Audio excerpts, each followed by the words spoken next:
Hey! Wait, this is going more. I'm going to turn this a little bit. Oh!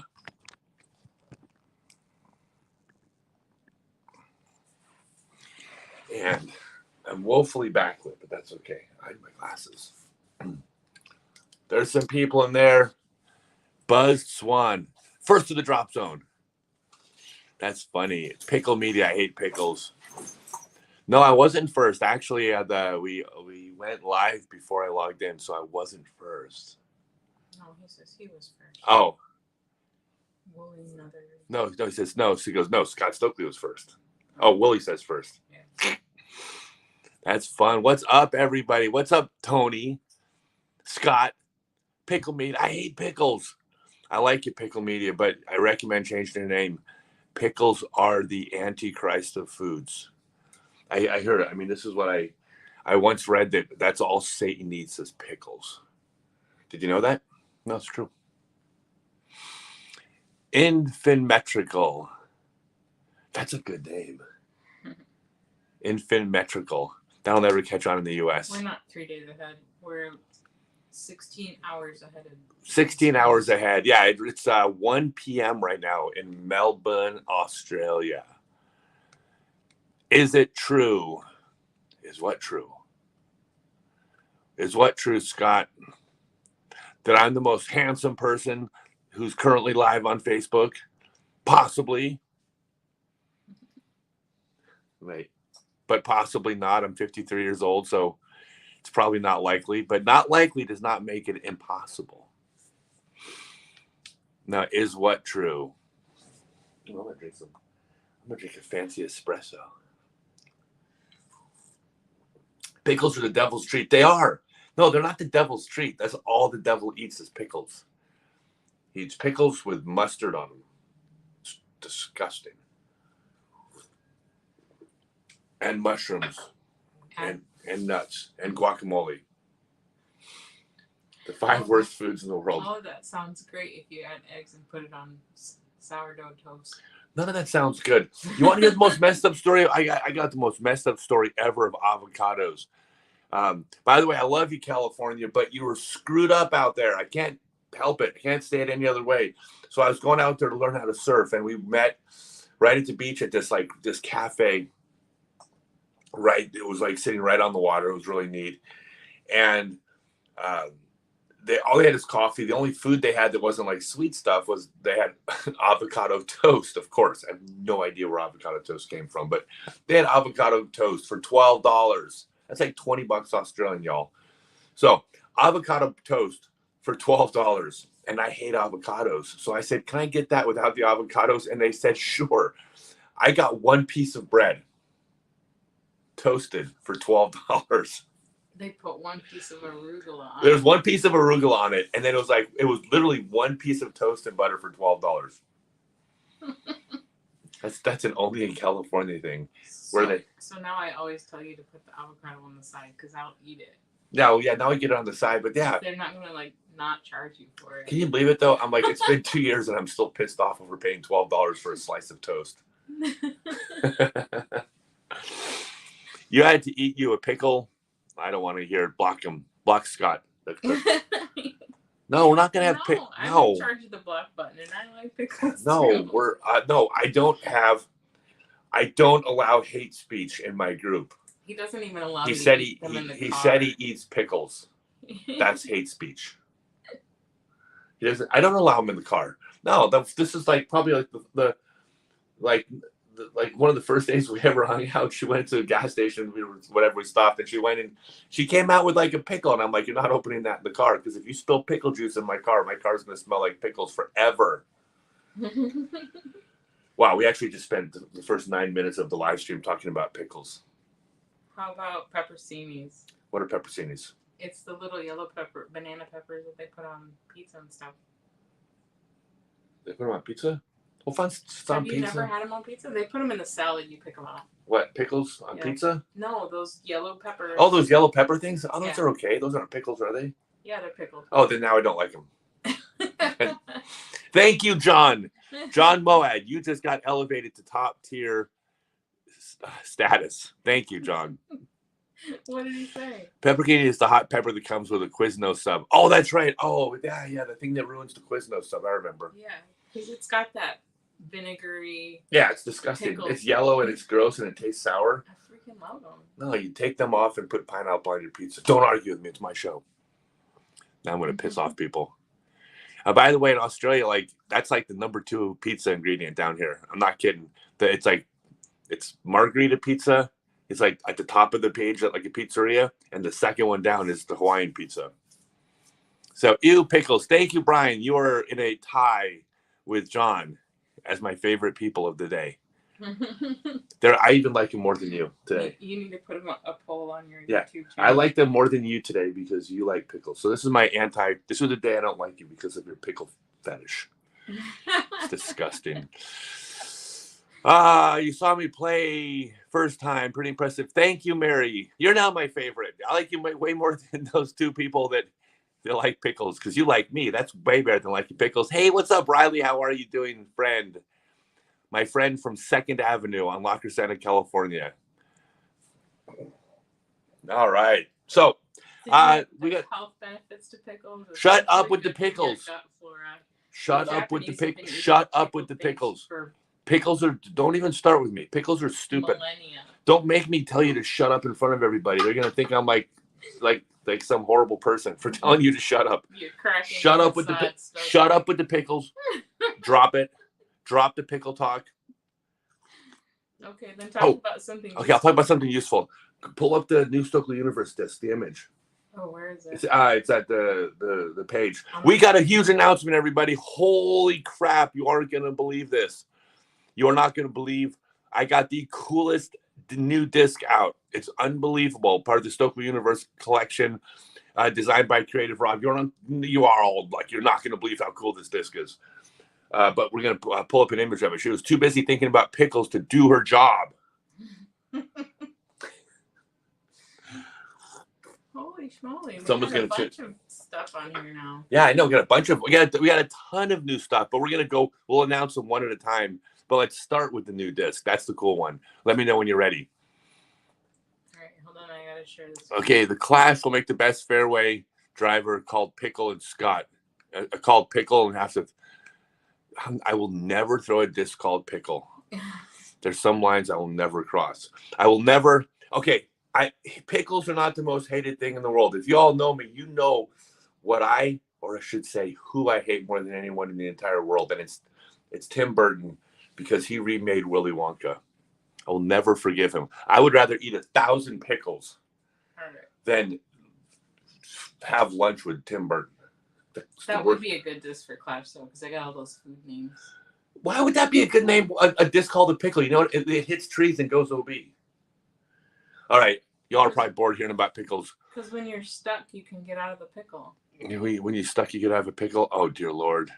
There's a third Wonka in production. Billy, you've ruined my day. Please, what are you talking about, a third Willy Wonka? There's one Willy Wonka. That is the... Riley, that's a good one. There's another Willy Wonka coming out. I didn't know that. Hey, y'all want to hear a funny story? So I was at work one day and I heard a rumor at work that they were going to remake The Princess Bride, and I just lost my shit. They had already remade freaking Mary Poppins, and they remade The Bad News Bears, and they remade Willy Wonka, and they remade it. They're trying to destroy everything beautiful in the world, Hollywood right now. Well, at least the last number of years. So they said they were going to remake Princess Bride. So I posted to my Facebook page that if they ever remake Princess Bride, I was going to show up the night before and burn down the theater. I think I said I was going to set fire to the theater. Well, apparently, you're not supposed to threaten to set fire to theaters. Did you know that? No. I can't imagine why that would be. Why would that be an issue? It's not like I didn't have good reason for it. They were going to remake The Princess Bride. That would be justifiable theatricide. Theater. Sure. Theatricide. That would be justifiable theatricide to burn down any theater. Anyway, it turns out they weren't remaking The Princess Bride. It was a bunch of actors all doing clips from Princess Bride, shot on their iPhones, patched together. It was actually really cool. It was not a remake. All right. Okay, ready for the new disc. Check this out, y'all. Is that unbelievable? That is a Discraft ESP Buzz. That is available at, thank you, Morgan. You are right, Morgan. And Princess Bride would be an abomination. Thank you, Josh. Everybody agrees. Burning down the theater. But apparently, yeah, I had to take that off Facebook immediately. I was going to get banned from Facebook for saying it. So this is the new Stokely Universe disc. It's designed by an artist called Creative Rob. He is the greatest artist in the entire world. He's better than Michelangelo. He's better than Raphael. He's better than, he's even better than that guy that like,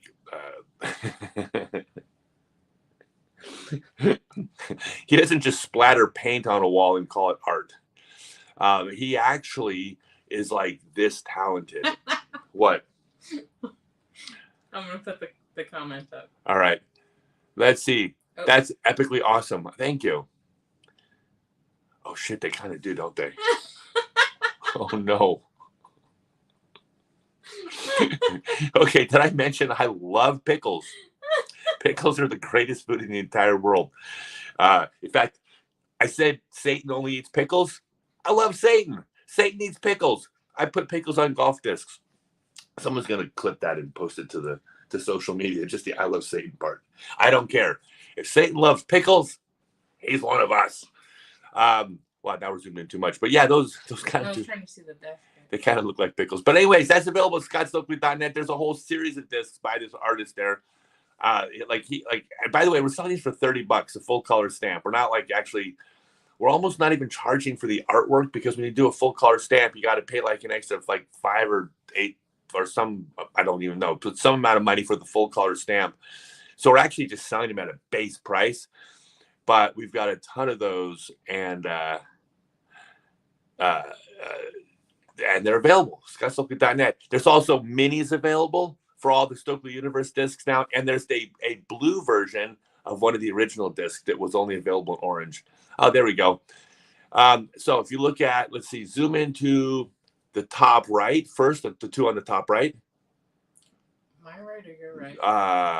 My right. The two that we already had before were the bound people. Yeah, so those are the two discs that came out before. One of them was, they came out in two different colors, right? Now scroll left.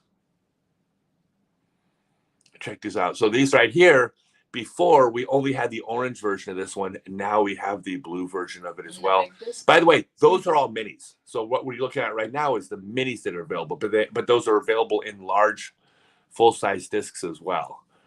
That's like the coolest thing. Am I backpedaling? No, I like pickles all along. I was just lying to you all about not liking pickles.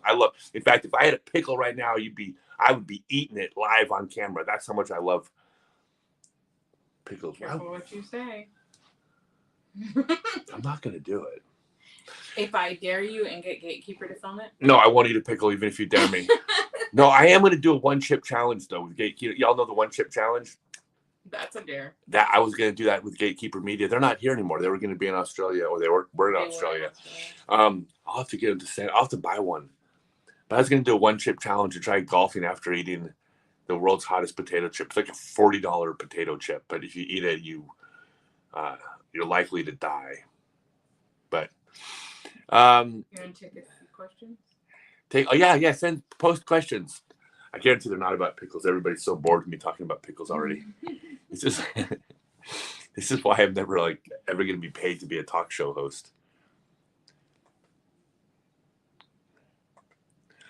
Will your instruction video help a new player, senior citizen? Yes, it absolutely will. Okay, so check this out. This is the coolest thing about, it's not just how I teach disc golf, but what I believe is correct form, is that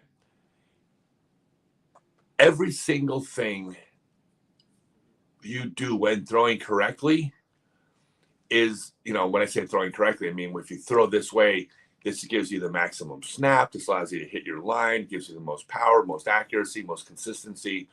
There's a way to throw that will allow you to score the best.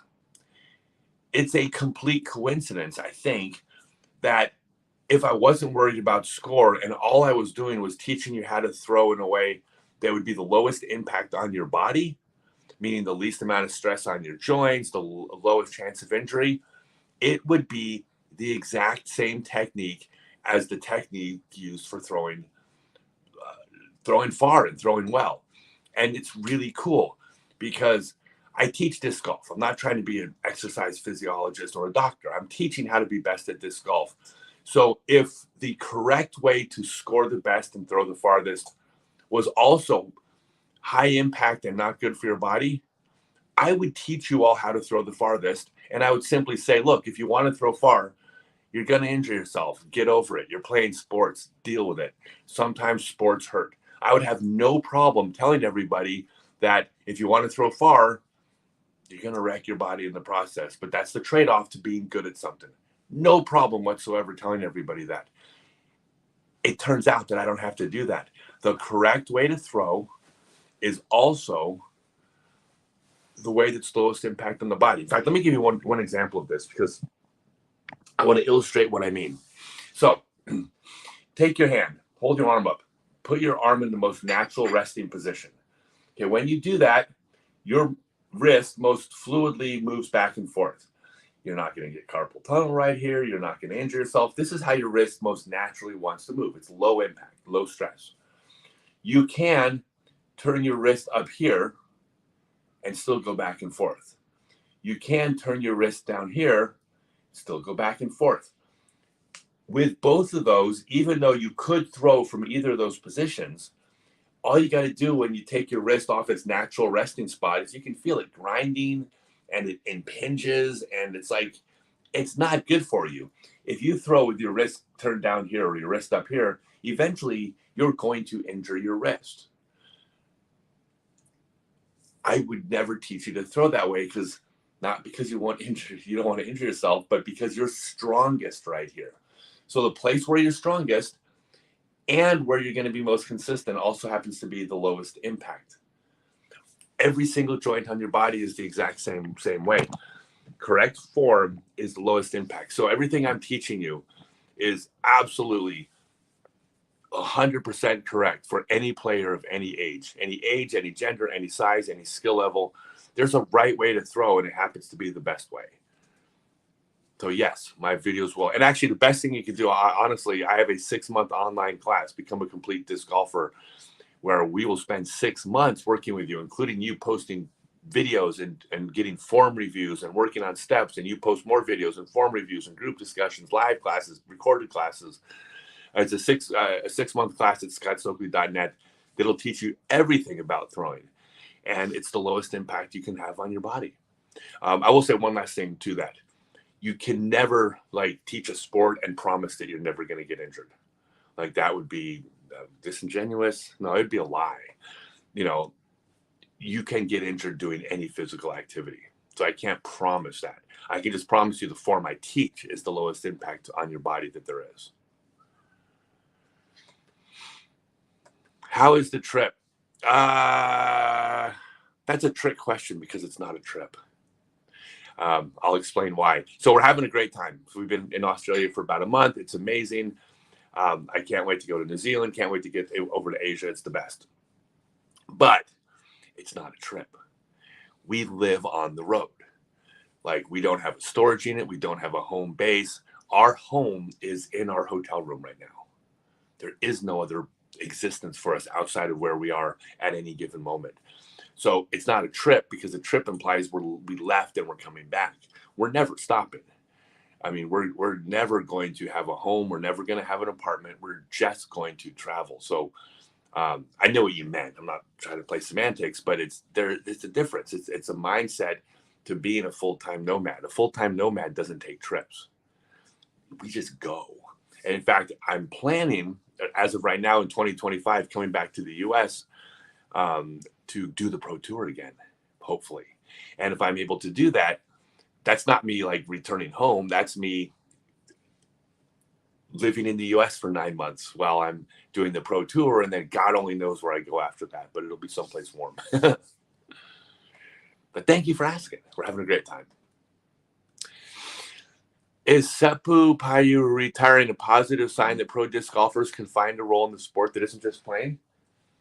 It's not a sign. The sign, okay, All right, I'm about to sound very arrogant here, and I'm going to preface it by telling you I'm about to sound arrogant, because that way you know that I'm at least self-aware when I say this. Every single way that professional disc golfers are making money outside of prize money, I invented. And when I say every, I mean there's little nuances I didn't, but I was the first person to travel around the country doing throwing clinics. I was the first person to run individual events while I was traveling. Discraft Double Series events, which is now could be a Trilogy Challenge or a One Discmania Open or Polecat World Championships. Right, I traveled around running these. I was the first player to actually make a living off a Tour Series disc. I was the first person to travel around the country focusing on private lessons. I was the first person to do full day seminars. I was the first person to do online lessons. I was the first person. Now I'm doing my online class. There are so many ways of making money that beyond prize money. Like I give away my prize money. I don't care about prize money. Whatever a player's making, even a player that's making $80,000 a year in prize money, if you're good enough to make $80,000 a year in prize money, you should be making $800,000 a year outside of prize money. Like, you should be able to make about 10 times as much. Whatever amount of prize money you're earning, that amount of skill level and recognition and coverage, reputation, name recognition, whatever it is you have to earn $40,000 a year, you should be able to turn that into $400,000 a year. With the business side of disc golf, the most. I mean, I'm going to pick an outlier here, but a few years back, the highest paid athlete in the world was Michael Phelps, and he'd never won $1 in prize money, and he made like 125 million in endorsements and running the Michael Phelps business. And so, it's not a sign. It's like there's always been money in the sport ever since I've been creating these ways for people to make money. They just got to do what I do and follow me. And again, I know that sounds so arrogant. I don't mean it for it to come across that way, but I'm sitting here screaming at like these kids, like, stop counting on prize money. Prize money comes to an end at some point. Stop counting on sponsorship. Sponsorship comes to an end, and someone else controls you getting your check. Your sponsor, well, I mean, you have contracts, right? But your sponsor could stop sponsoring you. Like, if you're counting on prize money, that means you're counting on never getting old. And if you're counting on sponsorship, you're dependent on somebody else. What people need to do, and hopefully Seppo does this, is like take that name recognition and build a business around his brand.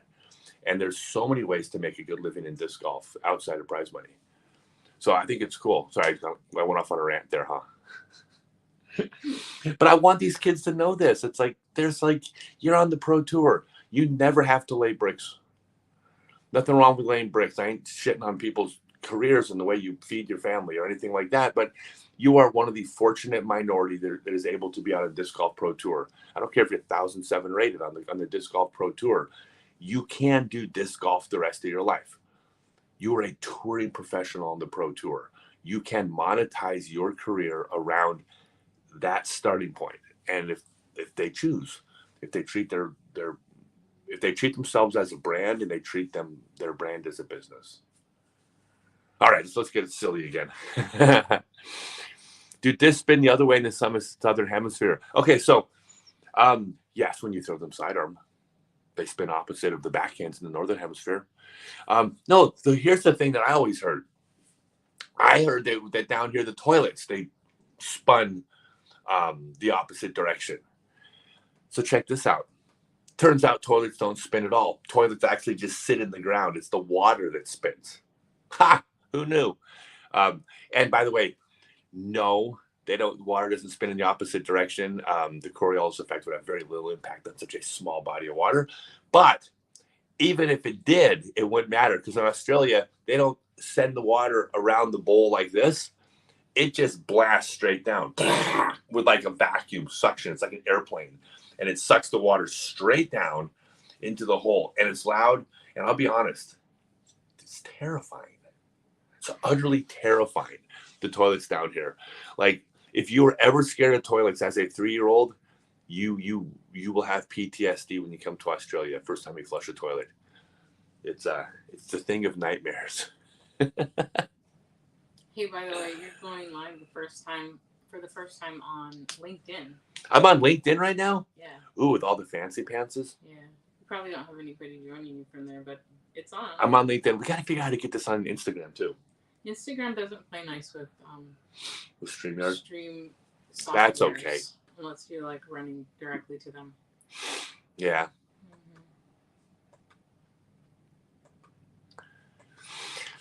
Eugene, I've tried to get some discussion about this on other live streams, but nothing. I see the rise in disc golf popularity as correlating to a sea change in business culture and the businessman. Let's see. I've tried to get some discussion about this in other live streams. Nothing. I see the rise in disc golf popularity as correlating to a change in business culture and business. I mean, I'm a big fan of capitalism and the free market. And, the new businessman is a disc golfer, not a ball golfer. Yeah, I mean, when it comes to participation, like, we will win if this was a battle. I mean, there are roughly as many disc golfers right now in the U.S. as ball golfers. It's very close to numbers. But the numbers, when I was looking at these numbers, when they said what constitutes a ball golfer, it's someone who plays 8 rounds of golf a year. Well, if there's as many disc golfers as ball golfers, and ball golfers are playing 8 rounds a year, that means they're probably averaging like 1.2 rounds a month or something, right? Like they said, minimum 8 rounds a year. I know that's 2/3 of a round a month, but I would say the average ball golfer then probably plays 1.3 rounds a month or something like that. The average disc golfer plays like 15 rounds a month. So there's probably like 6, 7, 8 times as many rounds of disc golf being played right now as ball golf. And we are growing rapidly. So in terms of participation, like it's not even close. Like it's like we've left it in the dust. And the only thing that ball golf is bigger than is the prize money on the pro tour. But who cares about that? I know. Okay, the answer to who cares about it. There's 100 people that care deeply about it. I'm not saying it's not important, but there's 15 million disc golfers out there. The prize money on the pro tour applies to 100 of them.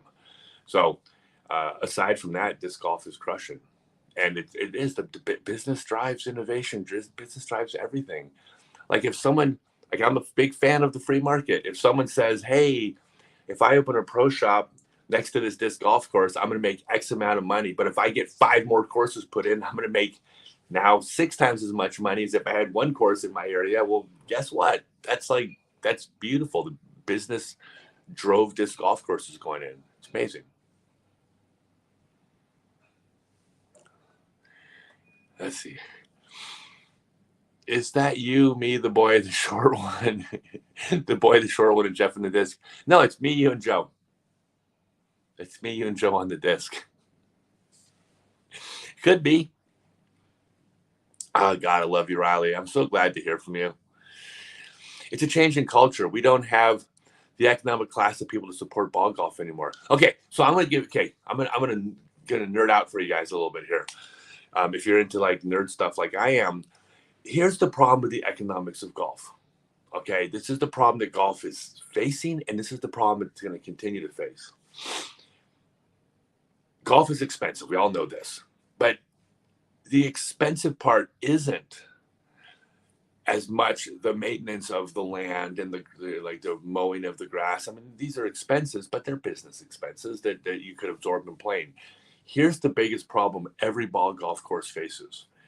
It's not the cost of maintaining the course or the pro shop. You have 100 acres of land that has a ball golf course on it that makes X amount of money. How much money would that 100 acres make if you sold it or leased it or partnered with a developer and built condos on it, or built a strip mall or a shopping center or any other activity on it? So ball golf is competing with how much that land would be worth if there wasn't a course on it. And in order to make enough money for that ball golf to be making as much as that land would have been worth, you need to charge $100 a round, and you got to get 80 people a day paying $100 a round, because you're talking about gajillions of dollars that you're turning down by leaving that as a golf course. And ball golf is struggling with that. It's economics, it's business. And it's the market is shrunk. Their market is shrunk. Tons of people are playing disc golf now. Tons of rich people are playing disc golf now, and people with means, because it's fun. The other thing that I've noticed, this is my cultural observation, right, is that at least in the U.S., the elitist status of wanting to be someplace away from the common people because you have money, like that is nothing like it used to be. Like that is a far less important thing to people with money now than it was 20 years ago. I will give you all a great example of this. So we were in Rhode Island and we were staying in Providence and we were looking for things to do in Rhode Island. We were just had a couple days, and I looked and there was a polo match going on. Not just a polo match, the club championship polo match at the oldest polo club in the world in Newport, which is the wealthiest county in the entire United States. Like if you ever see the stock footage in movies of a bunch of cliffs with like $20 million mansions lining the cliffs, that's probably Newport, right? It's the elitist of the elitist of the elitist. And there was a championship club polo match. And I'm like, hell yeah, we're going to this. And my sole purpose for going was I wanted to go laugh at the rich people, at how hoity-toity they were and how pompous they were. And I just wanted to just look at the absurdity. Like, I've seen Pretty Woman. Like, I know how rich people act, right? I was literally going there because I was just going to laugh at them. And so you could get in really cheap down on the grass, or you could go up to the grandstands, which is like more expensive seating, or you could sit up above at a table with the billionaires.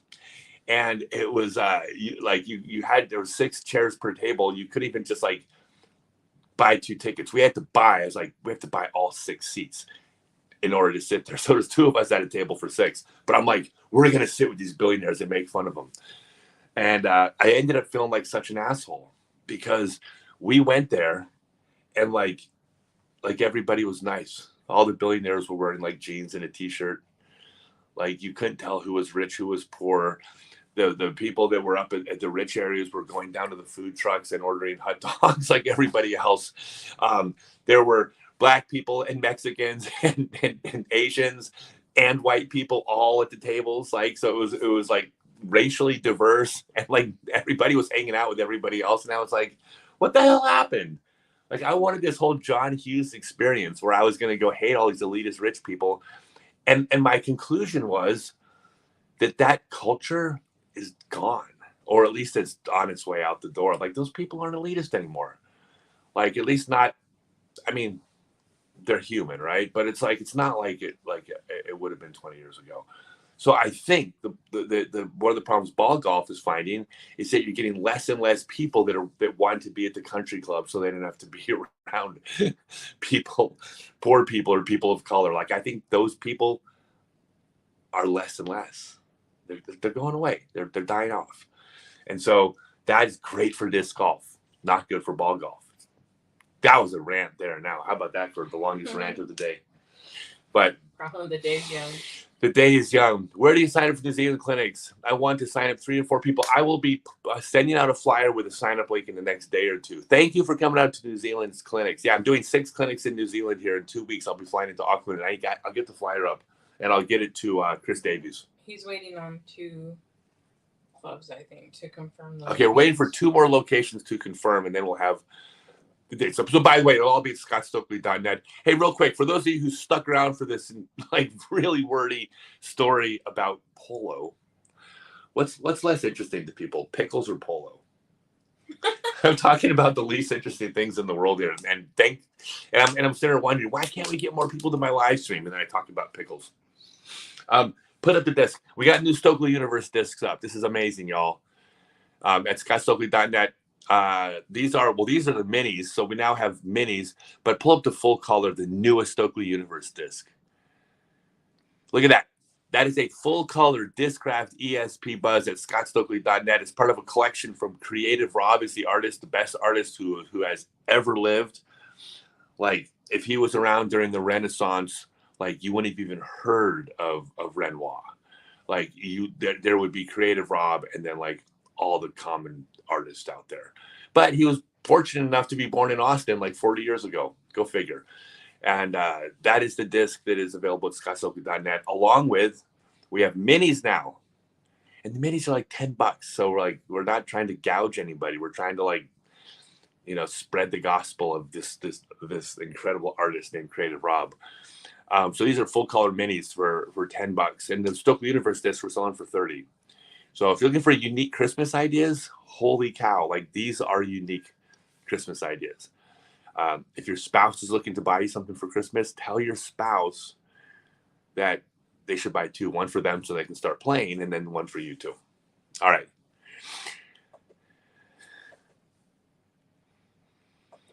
How long and when are you in New Zealand? I will be there in 2 weeks. I will be there on December 9th, and we're leaving to fly to Singapore on January 2nd. So I'll be there for about a month. I'm doing 6 clinics, but I'm also teaching 4 live classes. I'll be doing 4 live streams. So I'm actually, 16 of the 26 days are still work days. So that's not complaining by any stretch, but it's going to keep pretty busy.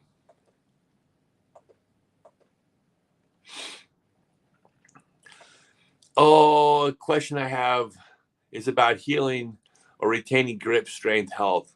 I figured many could agree that grip is important for backhands. Okay, so I'm going to disagree with that a little bit.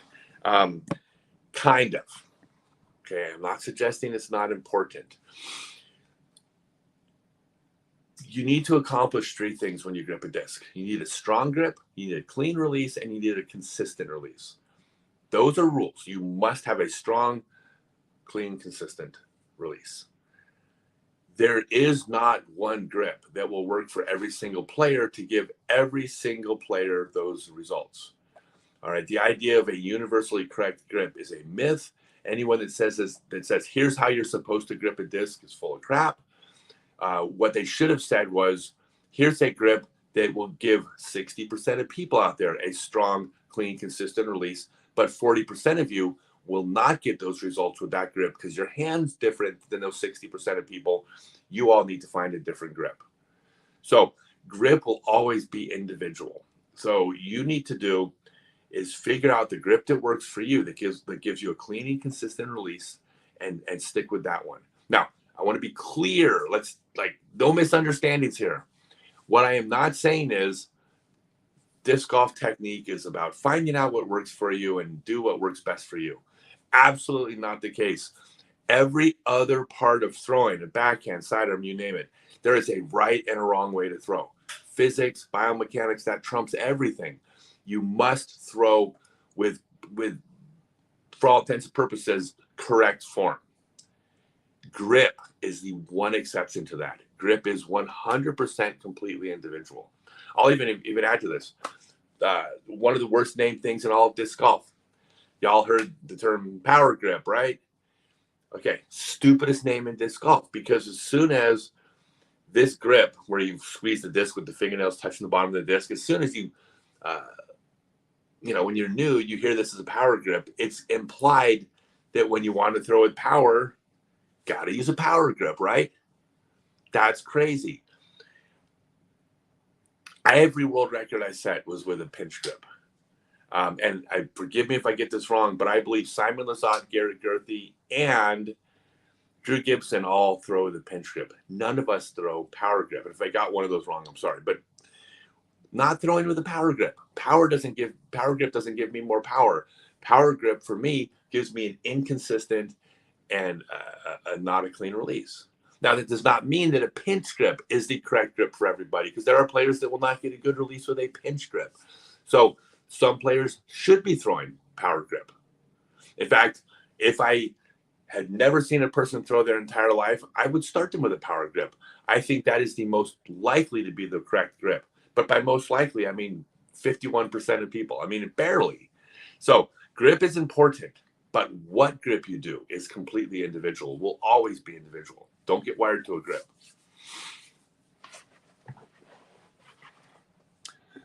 Can you still make blood come out of your fingertips? No, it did happen, though, 2 years ago in it was New Jersey, remember? Yep.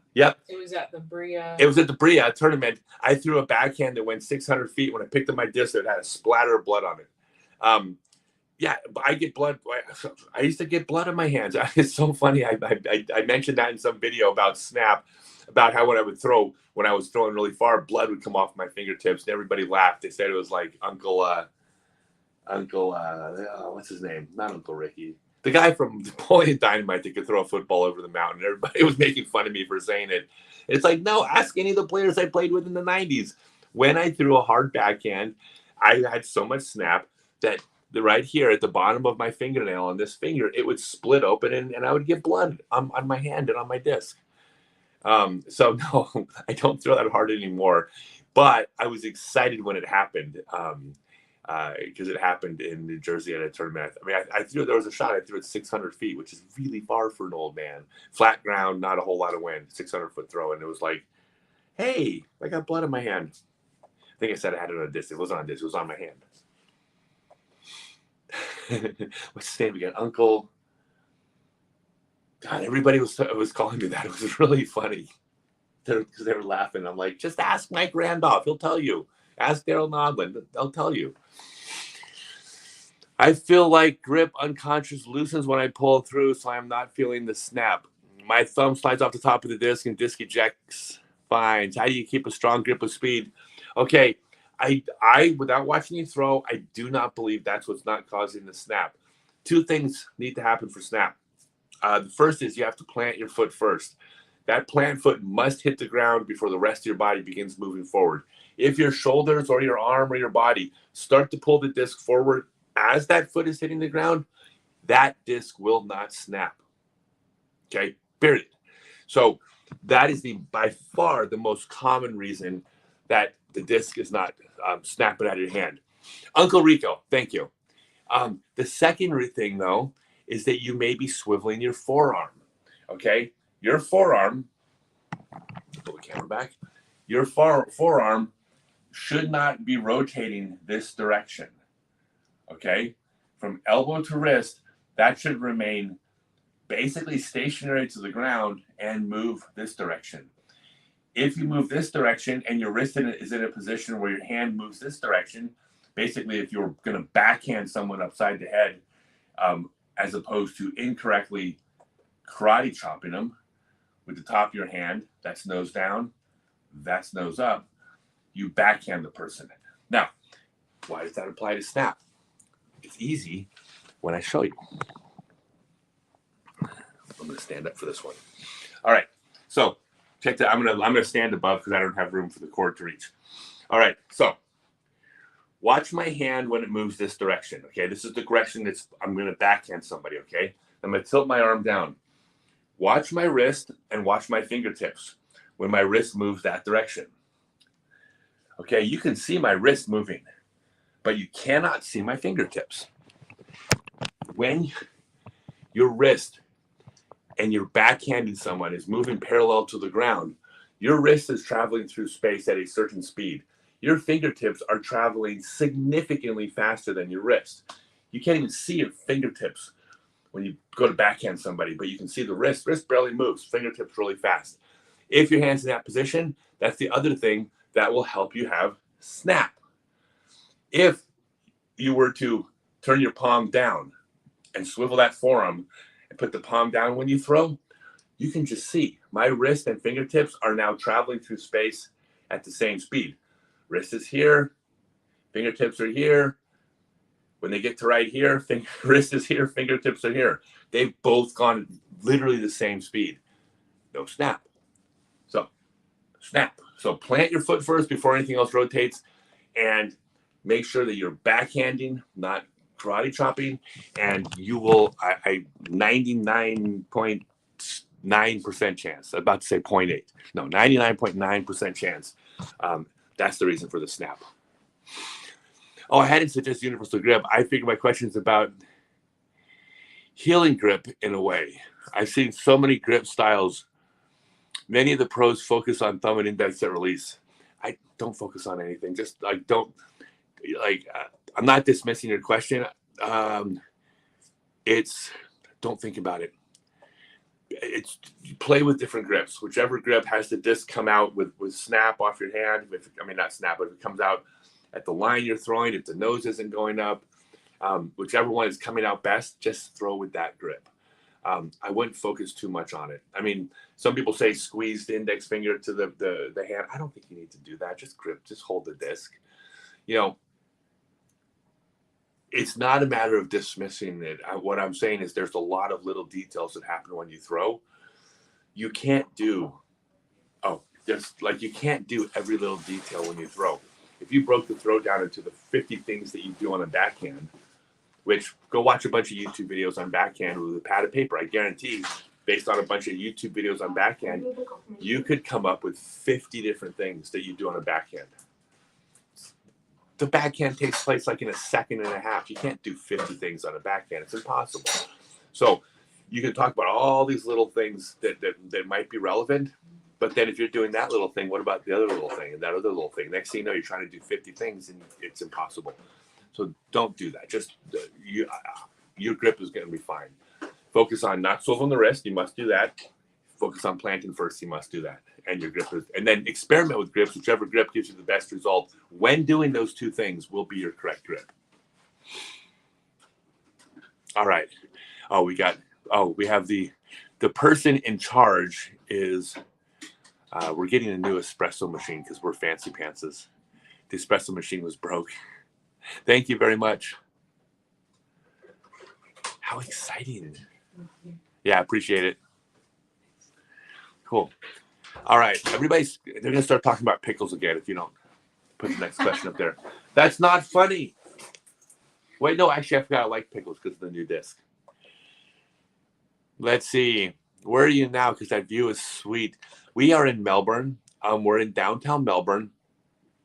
So check this out. We wind up staying at some really fancy hotel rooms, but it's not because we're so fancy. We are whatever you call Diamond Elite, like whatever members to Holiday Inn, Hilton, and Marriott. Now those are all good hotels, but they're not like 5-star fancy hotels. They're just good 3-star hotels, right? But if you stay at them enough nights, you become part of their club membership. And we've stayed so many nights over the last several years at these 3 different brands that we've achieved their highest level of guest status. But on all 3 of them. In fact, we purposely stayed at different hotels to try to get that status. So when we travel, we can stay at these hotels, right? So these are like 3-star hotels. But there's perks that come with being your elite status. And one of them is we get automatic upgrades. So whenever we stay at like a Holiday Inn or Marriott, they automatically upgrade us to a suite for the regular price. So we're just paying regular hotel price, but we have like a bedroom in our room, right? We didn't pay for it. I would never pay extra money for a bedroom in a hotel room, but it comes with the perks. Well, in addition to that, there are a number of chain hotels that are really high-end hotels, but they're owned by the IHG group, which is Holiday Inn, or they're owned by the Marriott family, or they're owned by the Hilton corporate family, right? So we wind up going to these places where we get to stay at these like really high-end hotels for Holiday Inn prices, and then they upgrade us. So they always upgrade us to like a top floor. So we're on the 33rd floor of this hotel. The last time we did this, we were overlooking the Harbor Bridge and the Sydney Opera House. We got there, and the first thing they said was, "Oh, just so you know, we upgraded you to the top floor, and we put you on the side of the hotel overlooking the Opera House." It's probably like a $500 a night room, and we probably paid like $150 for it. It's not cheap, but it wasn't $500. So yeah, isn't that wild? So we wind up getting these like real fancy hotel rooms. Like I am by far the worst dressed person on this floor, but we pay we're paying Holiday Inn prices, so it's kind of neat. Way more information than y'all wanted, I'm sure, but it is neat. My new favorite food in Australia. That's a good question. Okay, first off, it's not Vegemite. I don't want to get kicked off of YouTube, but fuck Vegemite. It was my fault. You have to give it another chance. No, I refuse to do it. Okay, so if you haven't eaten Vegemite, that I just got demonetized for one sentence. I don't care. I don't care. I stand by my and I know this is a family-friendly channel. Fuck Vegemite. Okay, so Vegemite is this little pack. It's this little itty bitty pack of this stuff that's like MSG or something like that, right? No, it's not. It's like MSG. It's B vitamins. It's B vitamins. Really it's yeast. It's like MSG. But the idea is you take a little, I'm not kidding. You take this much of it and you mix it with a bunch of butter, spread it on toast. So the expression for Vegemite, everybody in Australia knows, is that less is more. You put a tiny bit on and it like enhances the flavor of the food or something. All right. So I get this pack and I thought it was like jelly or something like that. Well, she actually gave it to me and it's like, oh, it's like jelly. So I took the entire pack, like probably 100 doses of Vegemite. I put it on one end of a croissant and ate it. And it was I almost threw up in the restaurant. It's the most disgusting thing I ever ate. Still worth it. Is that funny to you? Yeah, she did that to me over breakfast. I took her to a fancy hotel, and then she made me eat. That was her first day in Australia, wasn't it? Yes, it was. That was my welcome to Australia. You made me eat a whole pack of Vegemite. Your first breakfast. Our first breakfast in Australia. Oh, brekkie. You gotta call it brekkie. No, my favorite food in Australia that's different. What is it? All-Star Pizza. I got to go into the back of All-Star Pizza in Ballarat. No, Mount Gambier. Mount Gambier. I'm sorry, Mount Gambier. But Ballarat's pretty cool too. Mount Gambier, All-Star Pizza, the greatest pizza. If you go to Mount Gambier, go to All-Star Pizza. They let me go in the back. Let me make my own pizza. That was cool. Mm-hmm. I haven't had that something, but I haven't had kangaroo, wallaby, or platypus yet though. I'm not opposed. Okay. Thoughts on Vegemite pickle sandwiches? Block him. He's my new favorite. That's the stupidest thing I've ever heard. Dude, it would taste, Vegemite on pickles would taste better than plain pickles. It would bury the taste of them. You wouldn't taste the pickle with a packet of Vegemite. I'm not kidding, y'all. Vegemite is disgusting. I still haven't tried a tiny bit with like a bunch of butter on toast. It might be good, but I have PTSD. No, we'll get it done before we leave Ozzy. All right. We'll do it. I'll try it again before I leave. Another question. Why do disc golfers shave their nads? Is it some kind of mystery? You can't hardly watch disc golf video without a commercial for nad shaving. Because it's not 1978? Mm-hmm. If you have a partner that doesn't like your nads shaved, then don't shave them. How about that? I'm not going down this rabbit hole. But it's not 1978. That's why. And I bet those shave companies, they don't actually pay any money. All these companies, we've tried to advertise. Anytime you advertise something non-disc related, you have to have like 1 million followers before you actually make any money off it. So I'm not even doing non-disc golf promotion. Vegemite on pizza. Yeah, they do. The Veggie All-Star Pizza, they tried Vegemite pizza and it didn't go very well. And then Domino's stole their idea from them. Right? That's what it was, right? Yeah, Domino's stole the All-Star Pizza. All-Star Pizza in Mount Gambier is so much better than Domino's. It's not even close. In fact, if you go to and I got nothing against Domino's, by the way. I mean, as far as chain pizzas, they're fine. But they're no All-Star Pizza. Not even close. All-Star Pizza in Mount Gambier. Write it down. You got to play the course in Mount Gambier. It's in a freaking caldera of a volcano, and it's an amazing course. I heard it's the best course in Australia. It's sick. It's amazing. And then go to All-Star Pizza. My schedule has some European events about the same time as Japan Open. How are you juggling the dates? I am going to not be at the Japan Open. I need to withdraw from that one. There's 2 pro tours, and one of them put their pro tour out, and the first event started after the Japan Open, and we're going to Japan. We're going to spend like 2 weeks following the cherry blossoms blooming in Japan. It's really excited. If you've ever seen any anime ever, you'll know what cherry blossoms are, right? And we were going to stick around after the cherry blossoms for the Japan Open because that tour started afterwards, but the other tour actually they posted their schedule after I entered the Japan Open. I had to enter because it was announced, and the dates conflicted, so I have to do the European event. So I am going to go to Japan. We're going to spend like a month in Japan and hopefully do some clinics over there. And if there's a tournament, maybe play it, but it won't be the Japan Open. Thank you for reminding me. I need to withdraw from that. I'm bummed about it. Jake Riley. Yo, Bob, last surgery went well after being a shot more a couple months in your back. No way. All right, Jake Riley. He is a celebrity, by the way. Jake Riley, huge celebrity in disc golf. And I apologize if you think I'm making light of it. I'm not. But how many of you have been shot in the back during a round of disc golf? Okay, that is extreme disc golf. Like, that is X Games level disc golf. Here's my advice to you, Jake. You are now famous in disc golf.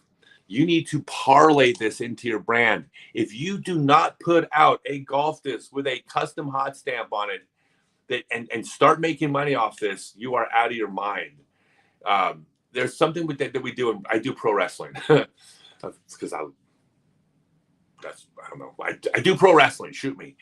I'm a heel manager. And one of the things in pro wrestling is accidents happen all the time.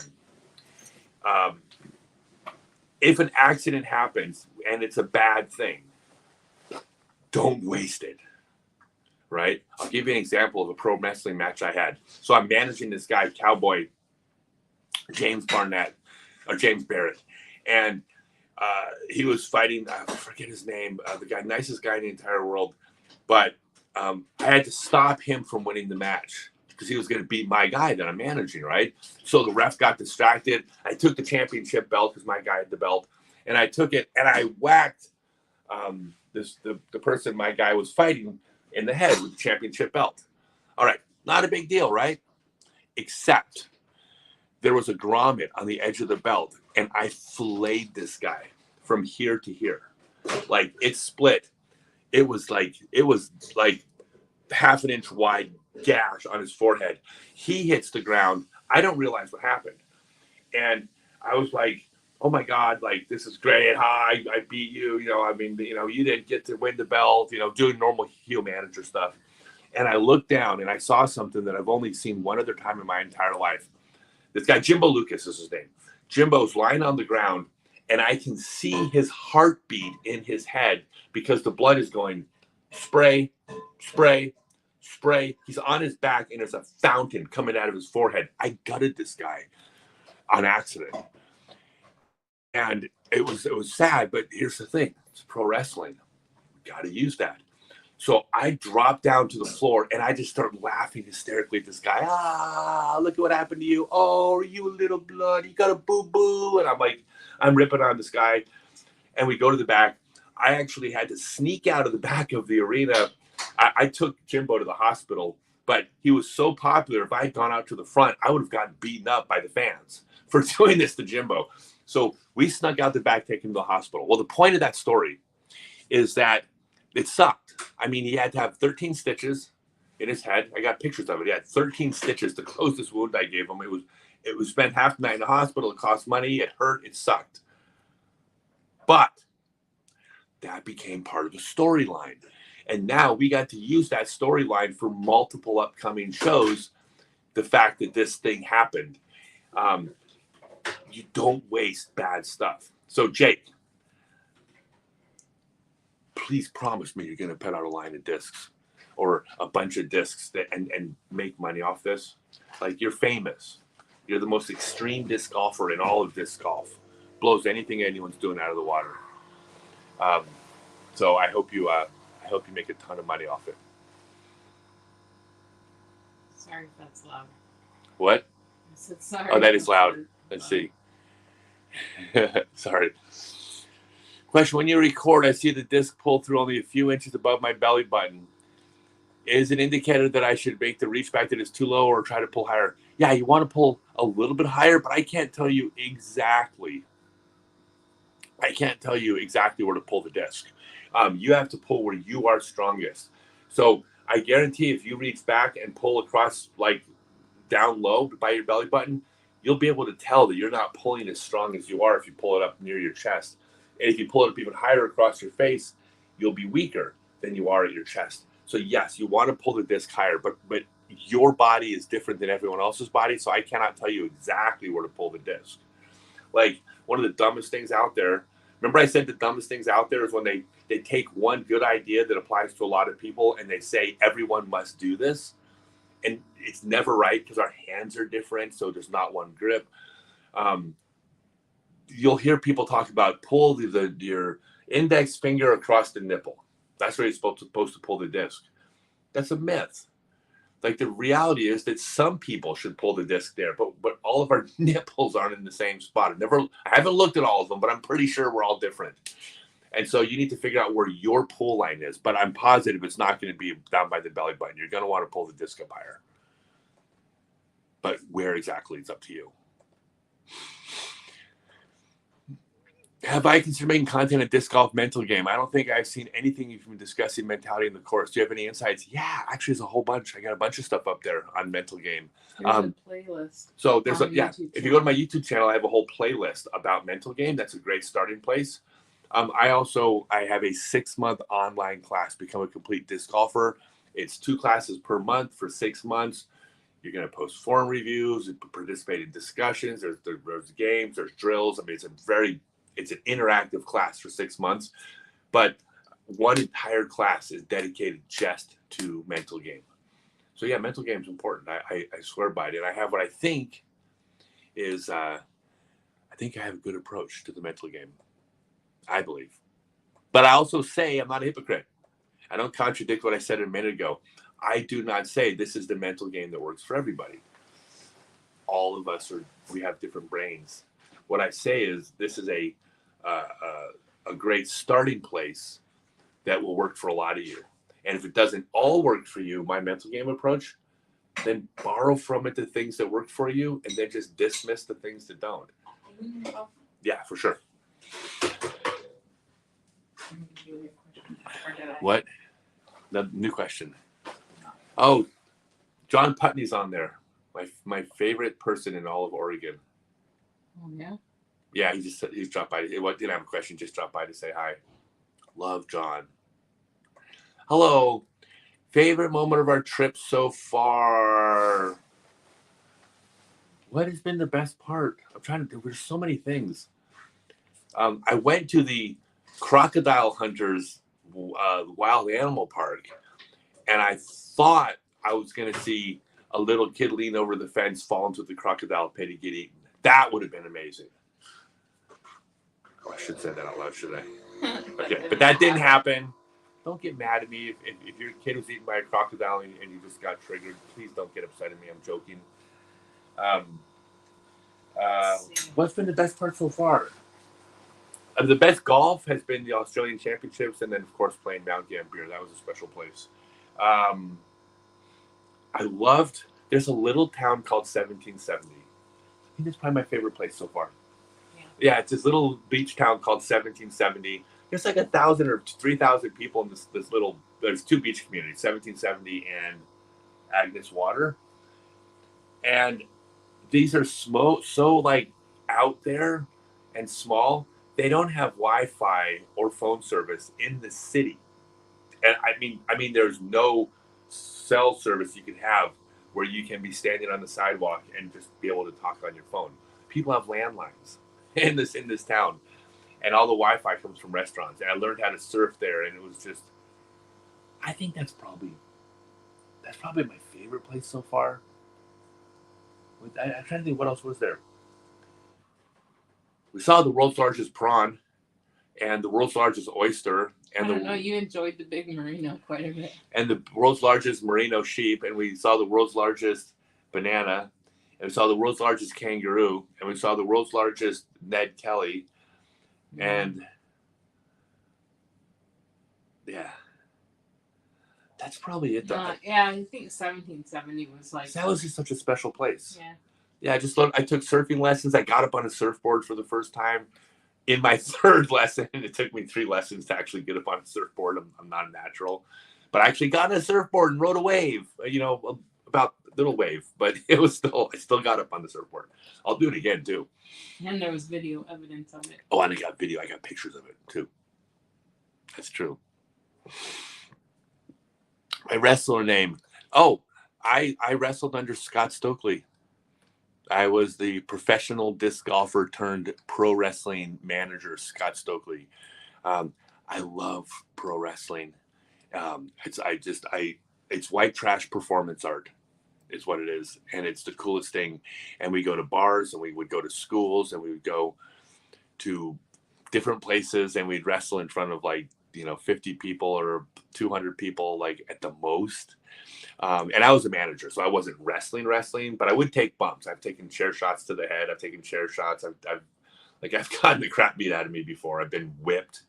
I've been destroyed with like 5 people with leather belts beat the crap out of me on the floor next to the ring one time. It was so much fun. So I'm not afraid to get beaten up, but I don't wrestle. I've never had any training to wrestle. I'm just a manager. I like to get on the microphone and make everybody hate me. It's kind of fun. Okay, my new coffee machine makes too much coffee. Oh, it makes too much coffee? So we're waiting for her to come back here. Let's see. Here, I'll give you all a stupid story. Because it's fun. It's like, it's performance art. You're eliciting a reaction from the crowd. So I'll give you all a quick story. So my first show in Colorado, it was Iron Hills Championship Wrestling in Pueblo, Colorado. And I got brought in.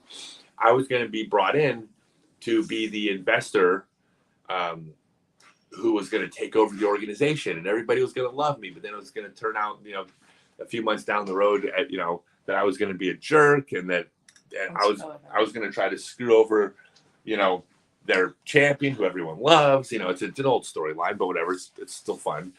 So I was going to be brought in to do this, right? And then they decided, they go, no, we want to turn you from a good guy to a bad guy in your first night. We don't want it to drag out. So we came up with this idea. I came up with an idea. They let me actually give an idea, and about how I could get people to hate me, right? So before the show starts, we're in an elementary school gym. It's like 100 people there watching or whatever, but it's a good crowd. And no one thinks the show's starting yet. Like, one of the keys to good wrestling is everyone knows it's predetermined. Everyone knows it's quote fake, but you can still get people to believe in some of it. And the more you can get people to buy in at that moment, the more invested they are emotionally, the more fun they have, right? So they make the announcements. The show's not starting yet, so no one's ready to suspend disbelief yet. This is real. We want to thank our sponsors. We're raising money for this new playground. And then the guy up on stage says, he's in the ring on the microphone, says, and we want to we have a very special guest here. Y'all don't know this, but Iron Hills Championship Wrestling almost went under. The only reason we're able to do the show is because of the generous investment of professional disc golfer Scott Stokely. Hey, let's give it up for Scott Stokely, everybody. And everybody's like clapping. And they start chanting, thank you, Scott. Right? So now the whole audience is like so grateful to me for saving Iron Hills Championship Wrestling. And the guy says, hey, can we bring you up here for an interview? Like before the show starts? I'm like, sure, I can do that. And he brings up and he starts interviewing me. And people are still chanting how much they love me, right? And so during the interview, this was, of course, all set up. All of a sudden, my phone rings. And I say, hold on, I'm in the middle of the ring, and I'm like, I need to take this real quick. Let's see. Yeah, I got to take this. And I go and I lean up, and right in the middle of the interview, I go up, lean against the ropes, and start talking to the person. Well, like a couple hundred people are sitting in the audience going, thank you, Scott. Is he taking a phone? Is he going to make us wait? It's on the ring in my phone. Well, they couldn't do the show because I was in their way. I was just like a complete asshole. And then at some point, it went from chanting how much they love me to like, screw you, Scott. And they're throwing drink cups at me in the ring. Don't ask me to explain why that's fun. But I got like 200 people to chant how much they hate me, from loving me to hating me in 5 minutes. It was absolutely amazing. All right. I was waiting for her to get back. She's back. Dude, how do you give it cooler to me? Like for AEW, WWE, I can't stand WWE.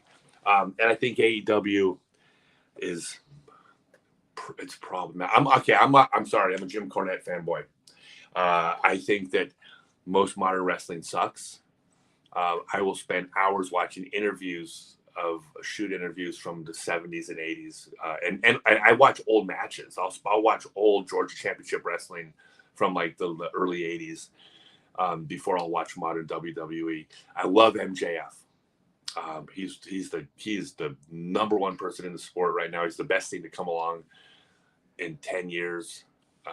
But they need more like that. I believe that when everything is all about flips and all the heels and baby faces gather on the side of the ring so they can catch the person doing the flip off the. I mean, it's so stupid. I like old school. So I would say neither. It's terrible, right? Top 5 wrestlers of all time. Oh God, top 5 off the top of my head. Starts with Mick Foley. I'm a big fan of the Hardys. I love the Midnight Express, which / Jim Cornette. Still love The Rock. The Rock and Stone Cold are still great, but I'm going to say The Rock. And one other, let me go obscure. How can I go obscure? Who's in? Now we'll go Rock and Stone Cold. I know that's a cheap answer, but I can't think. I love old Flair. I could watch old Ric Flair promo videos forever. If you ever get to watch the most recent documentary about Ric Flair, he is the funniest person who has ever lived. Got to watch Ric Flair's documentary. They asked him, because he has a reputation of being like quite the playboy. Every single night he goes out and drinks, and they even asked him like, do you think you're an alcoholic? He says, I have no idea. I've never tried to quit drinking before. He goes out and drinks, and he wakes up the next morning with like 2 or 3 women in his bed every night. Right. So he got married, and they said, when you got married, they asked him, so how long were you faithful to your wife when you got married? And with a straight face, he says, I didn't make it 24 hours. He's the funniest guy I've ever seen in my entire life. So let's take Stone Cold out, put Ric Flair in. But Mick Foley's my number 1 guy. I love Mick. Love the Hardys. The disc has started to rip out of your hand, starting to use the pinch grip. My index finger is killing me. Last part before the knuckle. Power grip is similar. Help. Let's see. The disc started to rip out. Okay, yeah, it's not supposed to hurt. So here's all I can do to help you. See, I cannot, and I don't think anybody can diagnose this and say, if you change this, for sure this is going to fix it. You're just going to have to experiment with different grips. You will notice, don't put your finger on the rim on the outside. Like you want to use that index finger to hold the disc, but you can pinch it in different places. Everything from a fan grip wide to pulled in like a pinch grip, all the way to the knuckle. It can be on the rim. It can be in the middle of the disc. No, it's okay. But it could be. You could play with different spots for it. I will tell you this: it is not supposed to hurt. So if it is hurting, do not just say like dismiss it as like, oh, it just hurts. No, it's not supposed to. But I can't tell you exactly what to do. I can tell you that what I can do, the biggest thing I can do to help you is tell you the grip is completely individual. And since grip is completely individual, you are not wired to a specific grip. You can try all these different grips. And if you try all these different grips and find one that's not hurting, that's the one you want to use. I'll give you one final thought though. It may be hard to find the right grip. If it's sore and it's inflamed, even if you switch to a grip that might be just fine for you, if you're doing it while your finger's injured, you may not notice that it's the correct grip, because anything on an injured and inflamed finger might still be hurting. Whereas if you took a little bit of time off and didn't throw and then came back, that grip that was hurting before might not actually hurt you. So any grip you use while injured it'll give you bad feedback. They might all hurt right now. But if you start from scratch, I'm confident you'll find one that'll work for you. But I think you might have to take some time off. I hate to say it. It's like that's like the worst advice in the entire world. The thing is, got to remember something. You're playing a sport. Even though it's disc golf, you're still playing a sport. Even though the way I teach is low impact and the easiest on your body, you're still playing a sport. You can get sore. You can get hurt. There are times where you have to stop. You just have to stop temporarily and then come back and try a different grip. That's my only advice. Do you just build up calluses too?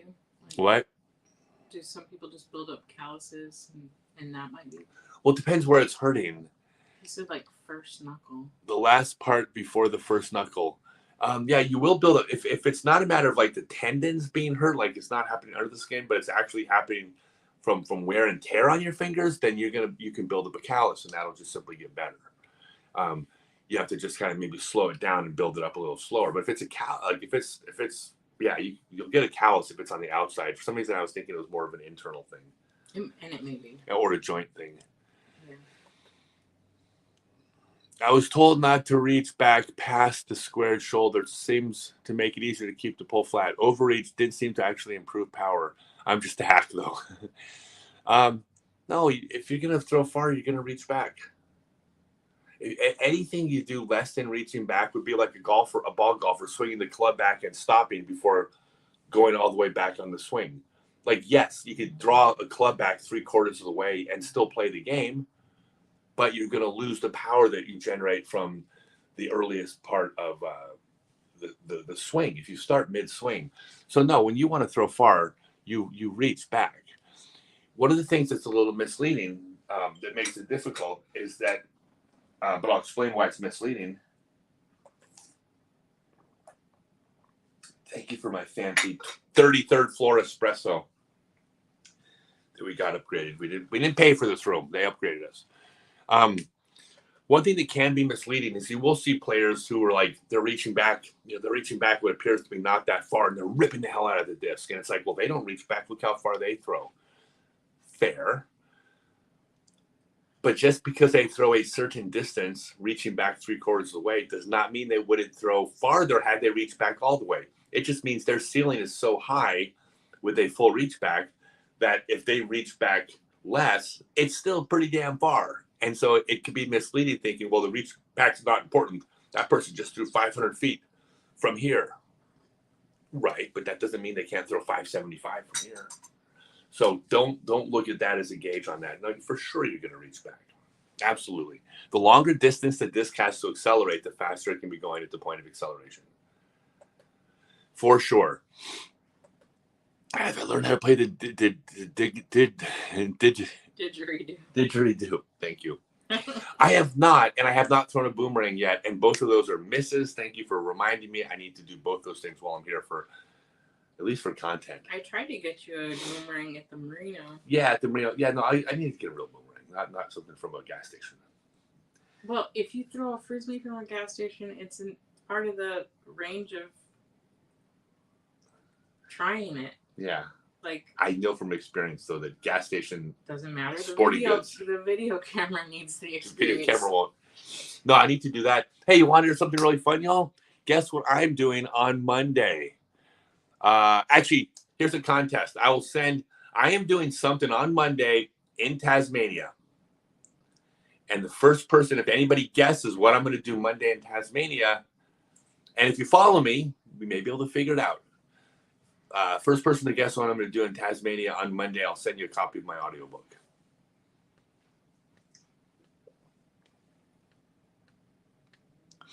Let's see. Even the shoulders are nearly 180 from the target. Oh, sorry, we'll get that. We'll come. I got ahead of myself. Japan disc golf would be amazing to play. Please consider doing an in the bag for your Japan disc golf.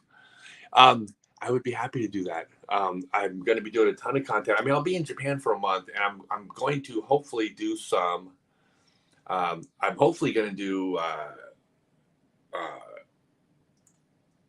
some clinics while I'm there, and it would be cool if there was a tournament as well. But I asked, so Adriana is she works so hard. She does all my video editing. She does all the social media. She manages the Discord server. She books everything, all the hotels, all the scheduling. And so when we decided 6 months ago, I said, we're going to be traveling the world doing disc golf. I said, where do you want to go? Like, if you could pick any spot in the world to go or something to go see, where would it be? And I promise we'll make sure we get to whenever we're closest to it. We'll go to see that thing. And then she said she wanted to see the cherry blossoms in Japan. So that is the central reason we're going to cherry blossoms, is that I need to take her to see those. I want to see them too, but that was her, she doesn't ask for a lot. So I am going to take her there, but I do want to do disc golf there. All right, you got a bunch of live answers. Live answers. Let's see. Did anybody get it right? Got going into a volcano. Am I going to go into a volcano in Tasmania? Not that I know of. Are you going to box the Tasmanian devil instead of a kangaroo? Am I going to box the Tasmanian devil? They're so cute. We saw they were sleeping when we saw them. Nope, not going to. Are you going fishing? Am I going fishing? Nope.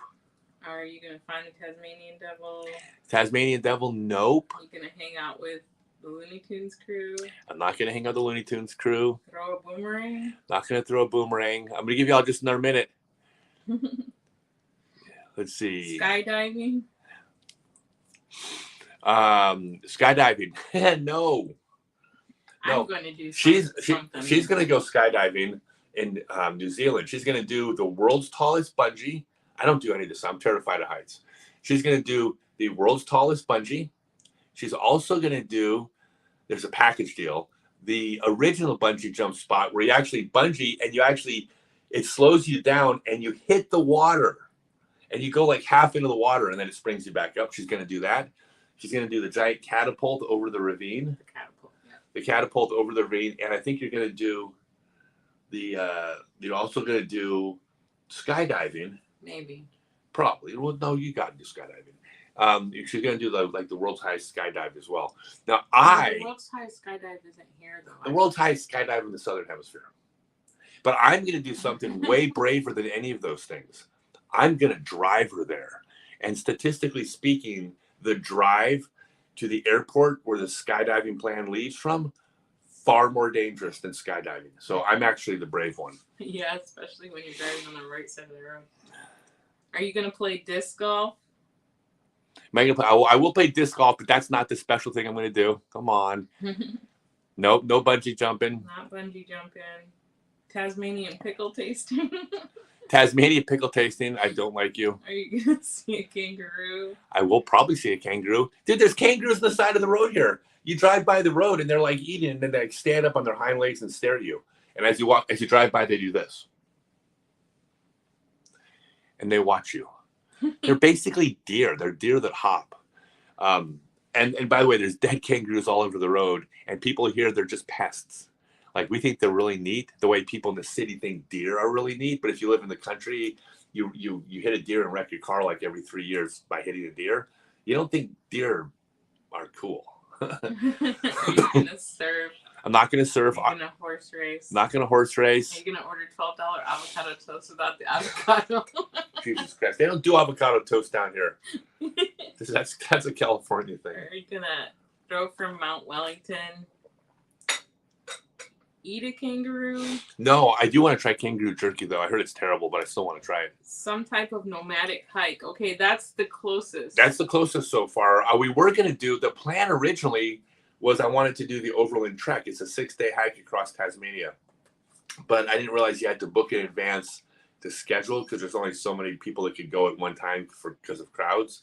And the timing didn't work. So yeah. I will do the Overland Trek. We actually got called up on the wait list. But we got called on the wait list, but the timing was wrong. It ended up conflicting with Aussie Championship, so we couldn't do it. Nope. Let's see. So, are you going to get your nails painted? I'm not. Rock climbing? No rock climbing. Does that have to do with food? No, nothing to do with food. So they were asking for a hint, and the hint is some sort of hike, maybe. Yeah, it's some sort of hike. Are you going to get your glasses tinted? No. Are you going to go on a vision quest? A vision quest? No, an ayahuasca clinic? Ayahuasca clinic. No, I did do that once, though. All right. Or at least a version of. Are we going to wait for a winner? We're going to wait for it. It has something to do with hiking. All right. Someone's going to guess it. If you follow me. Let's see. Hitchhiking? No. Hot air balloon ride? Absolutely not. I'm afraid of heights. Rafting? Nope. National park? Nope. I mean, I might go to the national park, but that's not Monday. Yeah. Camping? We've got no, I would. If I could do it, I would be camping. I would camp every day of my entire life if I could. I'd be out in the backcountry somewhere away from humans. We did for like the first. Our first 2 years, we camped all the time in the backcountry. We were in the Western U.S. That's how we rode out quarantine. Yeah, we rode out our quarantine in the middle of the southern Utah desert. Strip joints in Tasmania. I don't know about I that. don't know about that in Tasmania. Jake Miller, avoid heights. Just not scared of them. I'm scared. Thank you, Jake. He's also paid for that. All right, you paid for that. Avoid heights. Just not scared of them. I'm scared. I am scared of heights. I'm terrified. The views from Cradle Mountain. Stairway to Heaven hike? Nope. Views from Cradle Mountain? Nope. Come on. You all should be able to get this. Okay, I'm going on a hike. I'm going on an 18-kilometer hike. That's a hint. What's special about an 18-kilometer hike? There's the other clue. The clue is it's an 18-kilometer hike. I'm going to walk 500, then walk 500 more. No, but if you listen to the Toy Dolls version of that song, it's so much better than the originals. So search for 500 Miles Toy Dolls. It's a great song. 3 Hour 2. It's obviously special because I don't do kilometers. It's a marathon. Nope. Cave. Nope. 3 hour tour. I don't want to give it away because y'all are going to be mad. Some of you are going to be mad that you didn't think of it. They're all going to slap their forehead. You're all going to slap your forehead. Want me to tell you? Yeah. All right. I'm going to go play the world's longest disc golf hole. I'm going to break the record that I set in Death Valley. I'm going to play an 18-kilometer hole. And I'm going to do it with Atticus Arnson, one of the junior players out there. So there's going to be two of us playing the world's longest disc golf hole on Monday. Yeah. Yep, an 18K disc golf hole. So I did the longest hole along a beach, and then some players up in Minnesota broke it in the winter. That's still the most impressive one. And then I broke that record because I played a hole 10.5 miles across Death Valley. And yeah, y'all should have guessed that. And then, so I have the record for the longest hole. It's across Death Valley, and we're gonna break the record in Tasmania, and then I might break it again in New Zealand afterwards because it's really fun. Broke said disc golfing. Disc golfing, that's not good enough. We don't want to give him credit for that. No, that's too obvious. Hey, what am I doing on March 4th next year? Disc golfing. Disc golfing. Probably right. I guess play golf first, not specific because I didn't know what the fuck. I mean, WTF. Don't demonetize me, YouTube. Crank call. Oh, Frick, you said that last stream. Hey, by the way, everybody, check this out. Put up the picture. I have these new discs available at scottstokely.net. The newest Stokely Universe disc is up. Scroll into the new one. Those are not pickles, by the way. They're not pickle people. They are the cutest little pickles, especially the baby green one. Look, right here. They're not. They're not. I didn't even know there was 4 of them. He has a little mini basket on his head. Yeah, they all have baskets growing out of them. Isn't that great? This is from Creative Rob, and these discs are available at scottstokely.net, along with minis for all the Stokely Universe discs. They all take place in the same universe. And yeah, he's my favorite artist in the entire world. And so if you're all interested, go to scottstokely.net, buy those perfect Christmas gifts, in my humble opinion.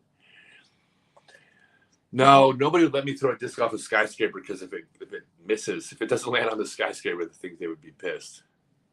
Are they sad pickles because you hate them, Scott? What? Are they sad pickles because you hate them? They're sad pickles because I hate them. Yes, that's why they're sad, because I hate them. I don't like pickles. Pickles are evil.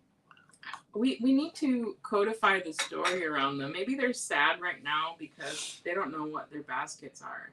Nobody knows what. Yeah, we got to come up with a story for why the pickles are sad. The pickle people. We're going to call them pickle people. They're kind of pickle people. They were mound people. Those aren't the mound people. Those are different. The mound people are different? Yeah, those are not mound people. And that guy in the background is a stander. Oh, yeah, those are the mound people. Let's see. Where are we? So, pop-up questions. ScottStokely.net. And all the tour series discs are there. John David Putney, my favorite person in all of Oregon. Anything different about the game on course in Australia compared to the U.S.? You know, the Australian Championships was on a beautiful piece of property. It was a beautiful course, but it was pretty easy. I mean, it was an easy course. I mean, there was not a whole lot of OB. The par fours, if you threw a good drive, you had a very easy second shot on all but one of them. But it was beautiful. And but then I played the course in Mount Gambier, and it was hard. Like I shot a 5 under, and I felt like that was probably like 1,010 rated or something. Like it was. Well, they said par was 1,000 rated, but there's a bunch of OB they put out there. But that's about the biggest difference. I mean, it's here's what's different about it, John. And it's hard to describe until you experience it. But everything is just a little bit different. But it's really close to the U.S., so it's very familiar, but just a little different. And it's hard to put a finger on it. So like when you go to the course, it's a beautiful grass, trees, but they're just different. Like they're unfamiliar trees, but they're still, you still got the trunk, you still have branches, you still have leaves or pine needles, but just they're not the same trees. And it's just, so everything just kind of looks a little bit off. Is that the way to describe it? Mm-hmm. But close.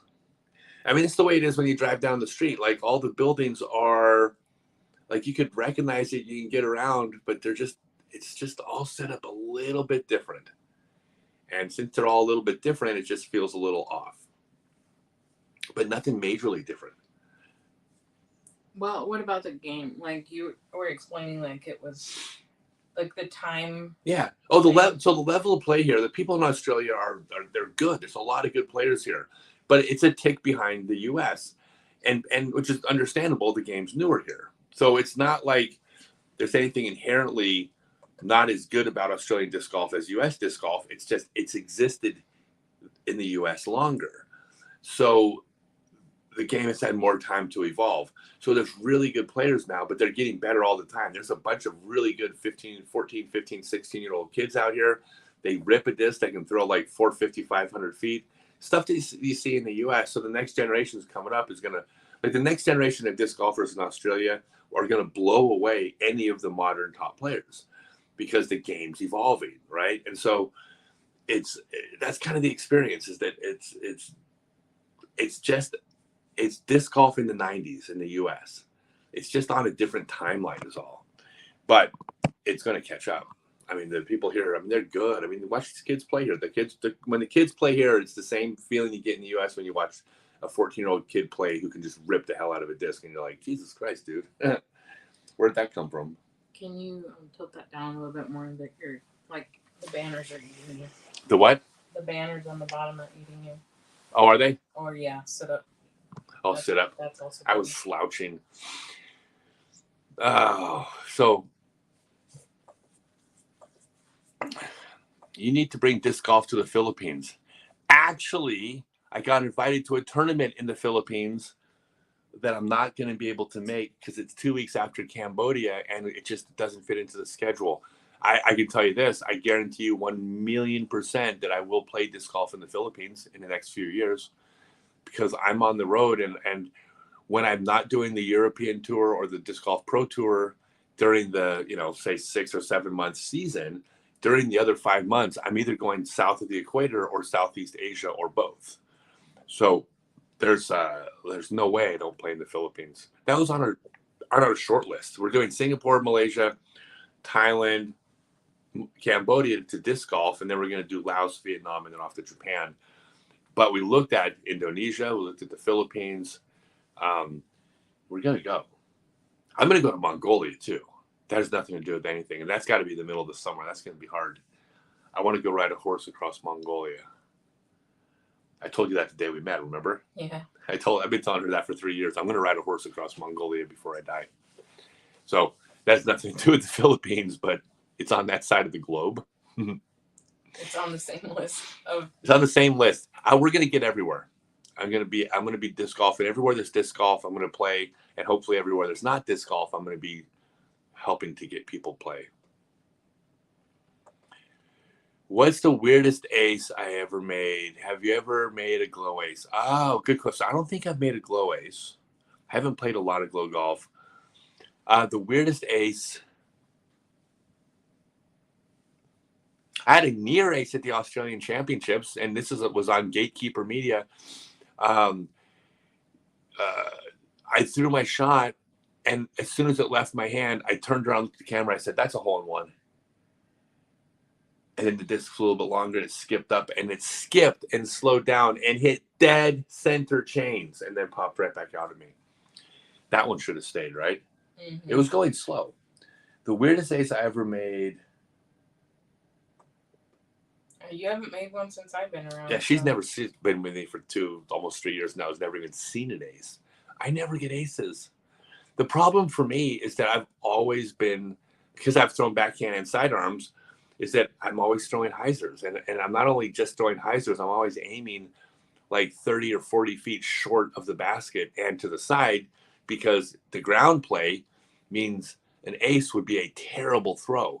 Now, if you're throwing a flat shot or an anhyzer that's kind of flexing and stalling out, an ace is very close to where your drive was going to be. So you don't have to miss by much, and it can still go in sometimes. But on a hyzer, an ace is usually a terrible throw that happened to hit something, the basket.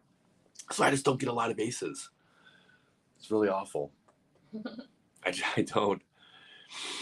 If I had to fight a bunch of 5-year-olds, how many can you take before I started losing? Open field, no protection. Oh, I could take on 1,000 5-year-olds. Are you kidding me? Make it happen. We'll put it on pay-per-view. That's easy. 5-year-olds. Plus, I can outrun them. Unless they were like zombie 5-year-olds. Where like, if they like, no matter how far away I got, when I slept, they would get closer. And so I'd have to time my sleeping so they're not in my room. And they have to be like the real zombies. Like there's 2 types of zombies. There's the zombies that go slow, right? Those are real zombies. Because there's this stupid modern zombie where they're like superhuman and they go like really fast. And those aren't zombies. That's stupid. Everyone knows that's not what zombies do. So as long as the kids are real zombies, I could even take a bunch of 5-year-old zombies. What if they were midgets, not zombies, or not 5-year-olds? I'm not saying it. I ain't getting canceled on my own show. No.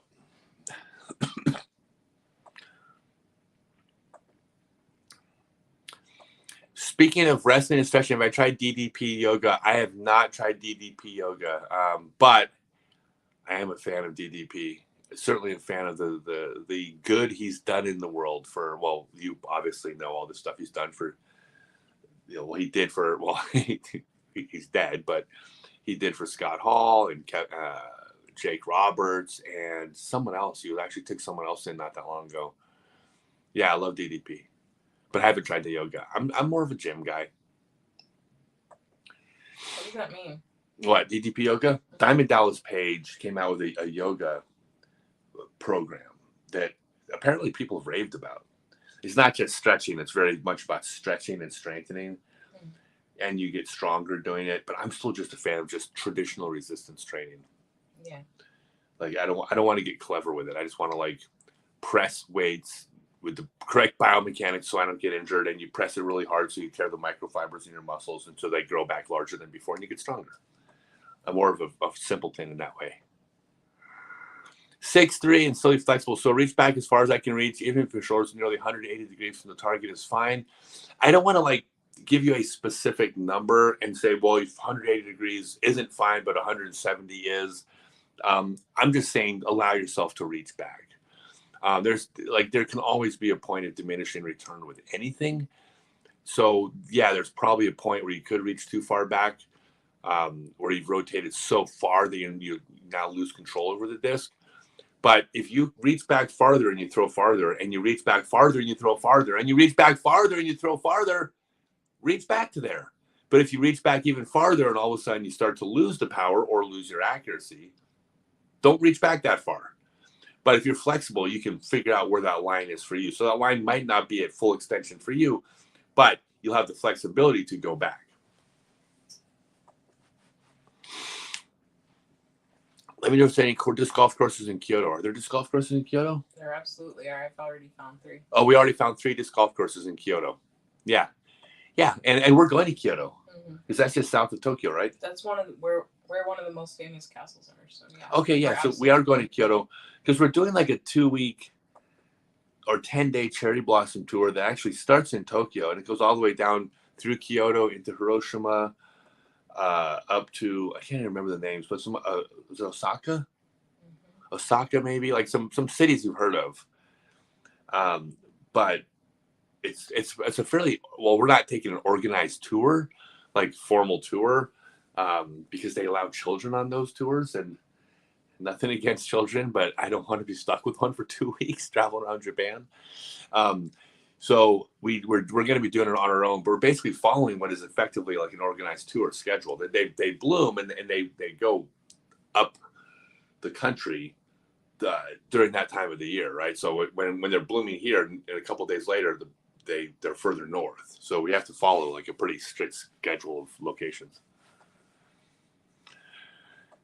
Have I witnessed any bin chickens, white ibis yet? Ibis. Yeah. So they're those white birds with the black head. Like the magpies? No, they're bigger. They have long legs. Okay, so I'm being told that I have seen them. Yeah. Yeah, here's the cool thing about Australia. There's the bird life here is amazing, which I've never noticed or thought of that before until I was actually in it. But when you go outside, you hear like hundreds of birds everywhere. It's very alive. I've also seen drop bears and bunyips. And platypus. Lots of platypus. Yeah, we call them platypus because I've only seen them on the road flattened. Isn't that terrible? How's my mini disc putt? When I was younger, it used to be really good. We used to play with minis every time the sun went down. We played minis till we went to bed at night because we couldn't stop throwing. But I'm sure I've lost it by now. You know who the best mini player in the world is? Steve Rico at Legacy Discs. Well, at least he used to be. Don't get mad at me, Greg Hosfeld. So let's say Steve Rico and Greg Hosfeld. I think Steve Rico is a better golfer than Greg Hosfeld. I think Greg was the best to ever play with a mini. Dave Hosfeld did mini tricks on David Letterman. Oh, I think I had heard that once. You never seen it? Yeah, he set a world mini blow tip record on David Letterman. Is there video of that? Yeah, it's online. Stupid human tricks. All right. Oh, I want to see that. You have to. Yeah, I'll play it for you. Yeah, Greg Hosfeld's the best. Doing some world traveling to ask you how I travel with discs. I've never brought them to the airport on the plane. Any advice how to transport them safely? Thanks, buddy. Yeah, so couple things we're learning. First off, used discs actually aren't allowed in certain places because of invasive species. So there are places where you're not supposed to have used discs that still have dirt and microbes and other things on them that actually could be bad for the country they're going to. Technically, when I get to Asia, I'm playing 4 tournaments in Asia. I'm probably gonna have 5 golf discs with me. I'm not even gonna have a bag, and I'm just gonna stick them in my backpack. So I'm not gonna be worried about it too much. So I don't know. We're gonna make a video about this. We travel differently than like a lot of people because. This is not an exaggeration. Aside from some discs, we have merchandise for sale. Every single thing the two of us own put together right now fits into two backpacks and 1 golf bag. So if you take out the golf discs, we have 2 backpacks full of stuff. Is everything we own. So we've stripped down our life to absolutely nothing but 4 outfits, 4 pairs of socks and underwear, a couple hats, a bag full of bathroom supplies, a laptop, and our cell phones. Well, and we have more than 4 outfits, but 4 outfits for daily wear. The other outfits are for like when you are playing the tournament. Yeah, no, I have some special tour gear that I'll be wearing on the European tour, but I won't be wearing that in Asia. Those are more casual events. So I'll be sending all my tour gear to Europe. But we travel with nothing. So to me, putting a couple discs in your backpack is like, I'm going to tell you that's all you need. It's basically all you need. But they should be new. You're not supposed to bring used discs in certain places. Recently started watching your videos, find your story quite interesting. What does it feel like to be back? It's fantastic. But I've been back since 14. I came back and started playing. I started running my special needs events all over the country, playing tournaments. Took a couple years off to sell software, see my daughter off to college. Came back on tour to travel around the country, running seminars and clinics, and now just back on the pro tour.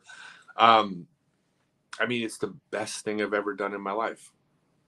Like I'm having more fun and I'm happier now than I've ever been in my entire life. I've stripped away everything that doesn't make me happy, which is being in a place and owning stuff. Like that's just not my happy place. My happy place is just free to travel.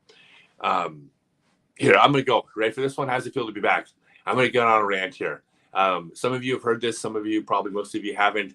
I am going to. Oh, hey, what's up, Drew Gibson? She'll put that on the screen in a second. Drew Gibson, one of my favorite people in the sport. All right, I'm going to tell you all the secret to happiness. How about that? Right? Okay. The thing, philosophers have been seeking this out forever, and I got the answer. So it's a couple steps, but the first step is you have to step back and throw away every preconceived idea you've ever been told about what it means or to be happy, or what it takes to be happy, or how you should live your life. And I mean strip everything away. You know, you're told that you're supposed to be in a one-person monogamous relationship that leads to marriage. Strip that away. You're told you're supposed to have a career where you're building your 401k. Strip it away. You're told you're supposed to own a home. Strip that away. You're supposed to have kids. Strip it away. You're supposed to make a lot of money. Strip that away. Or you're supposed to not care about money and just do what's fun. Strip that away. Start from scratch and analyze your life and figure out what is it that makes you happy. Now, it might turn out that some of those things you were taught are what makes you happy. I mean, you analyze what you want out of relationships and you may decide, you know what, I do want to be in a monogamous relationship. And, you know, I really do want to be married someday. Perfect. Then do that. But start with the idea that that's just an option. There's other options to living your relationships. And then you start from scratch and you figure out what is the path that will make you happy. That's the first part. And it's not going to look like what your parents, what your church, what your school, what your friends, what society has told you. It's going to look the way you tell you it's supposed to look. Then you have to seek out and make that life happen. You know, so for me, for example, like everyone says you should, like the dream is to own a home. Like I've owned my homes. I wasn't happy. Like I woke up every morning, I'm like, I've seen that wall before. Like I walk out the front door, I'm like, oh, the neighbor's house. That's the same house I saw yesterday. Like that made me miserable. I felt like I was in a box, like I was a trapped animal. I mean, I felt like my leg was caught in a bear trap and I was gonna have to gnaw through my leg to get away. Even though I'm in this like 3,000 square foot house, this beautiful house in a great neighborhood. That's not what I was going to be happy doing. So I stripped everything away and said, well, what makes me happy? Well, number one, it's traveling. Number two, it's having a relationship that doesn't look like traditional relationships. It's like having a career that looks different. But to me, like, there's not a single thing I can own that makes me happier than if I don't own that thing. I don't want anything. I want to do things. And everything I own is one more thing that gets in the way of me doing stuff. And so that's what makes me happy. And so I'm the happiest I've ever been because I've finally stripped it all away. And now I'm living exactly how I want to live. And it's weird. And again, I'm not suggesting that anybody else in the world would be happy living the way we do. Most people wouldn't. But you figure out what works for you. And if you do that, you can find happiness. And I wish I'd figured this out when I was younger. Like I tried, I saw signs of it. I moved in these directions, you know, but I would tour, but I would keep my apartment back home so I had my place to come back to, or things like that. All these things that like now it just seems absurd to me to do, but that's what I did because that's what I thought was like you were supposed to do. Once I stripped everything away and started from scratch, and I built it up exactly how I wanted. And I'll even tell you this, like with Adriana's here with me, and I told her when we met, I said, look, I'm going to live a certain way. And I would love it if you fit into this. But if you don't fit into this, it ain't going to work because I will not live any other way than the way that makes me happy. It turns out that she traveled as a nomad for 7 years before she met me. She hates stuff. She aligns with me. But if she didn't align with me, we wouldn't be together, and vice versa, right? Mhm. If we didn't want to live the same way, so neither one of us is compromising for the other person, which is why we're together. And we even joke with this all the time. We're together until the day one of us is like, thinks we'll be happy moving on, right? And the minute that happens, we're gone. Like, we're not committed to anything other than right now, this moment, I'm super happy with her and she's happy with me. But we're not committed to more than today.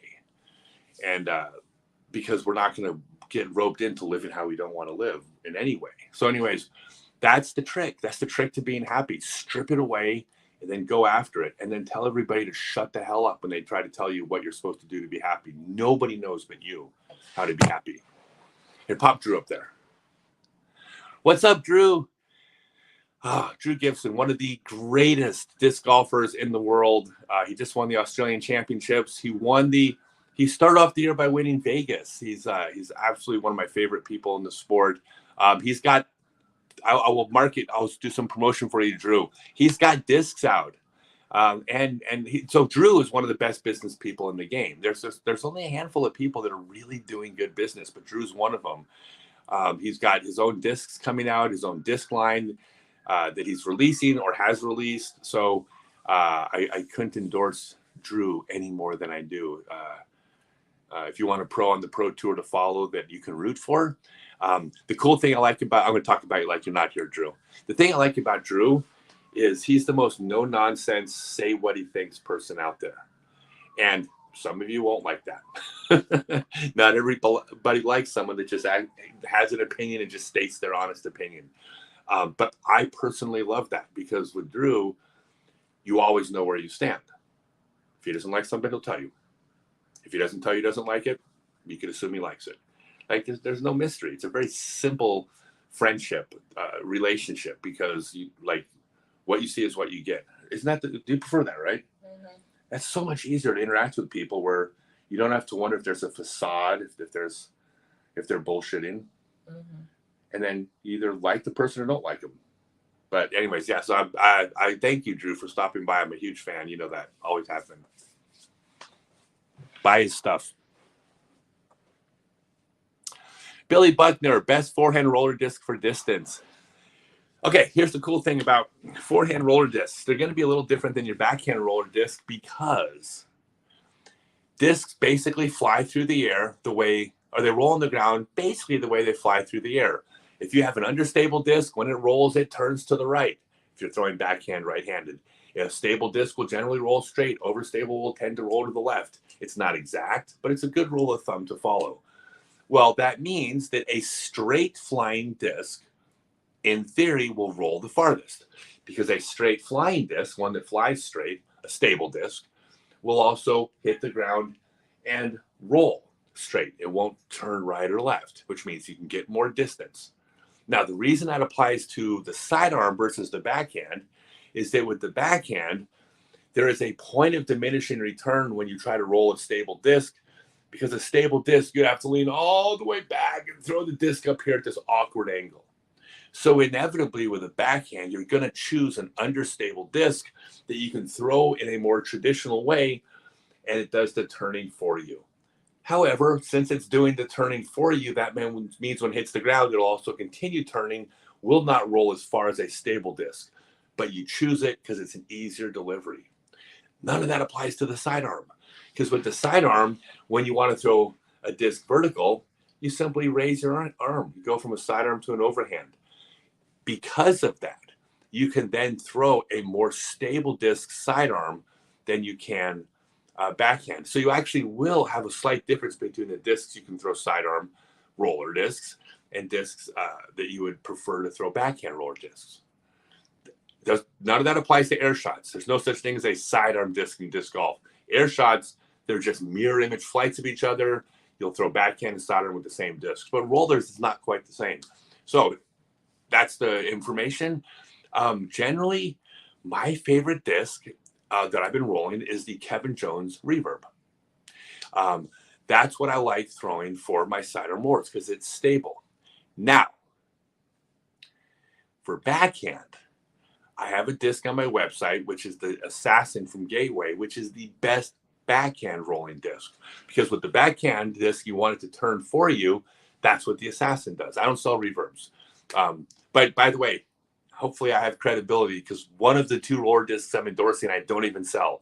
So when I tell you that the Assassin is my favorite disc to roll backhand, I hope you take that serious, because I'm always honest. And the Assassin, ScottStokely.net, Tour Series Assassins are the best backhand roller discs out there. I mean, in my opinion, I've never thrown a better one. Are you still putting with Wizards? Yes, I putt with Marvels on shorter putts, just out up to like Circle's Edge and a little bit past, and I putt with Wizards on longer putts. They basically fly the same. Marvel's beadless, and the Wizard has a bead on it, but that's just personal taste. I will never tell you that my Marvel is the best putter made. It is the best putter for me because it comes out of my hand with a clean and consistent release. That's not the case. Might not be the case for you, but I love the Marvel for shorter putts. I love the Wizard for longer putts. I don't know why, but the beaded putter works better. Adriana sat on the back of a truck while I was switching up putters, because I was putting the Bergs. I love the Bergs, but I was wrong for putting them.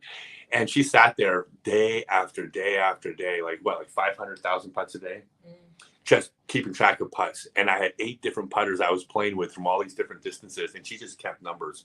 So I didn't guess which one of these discs was the best. I putted a whole bunch of them thousands of times, and I'm putting with the ones that went in the most.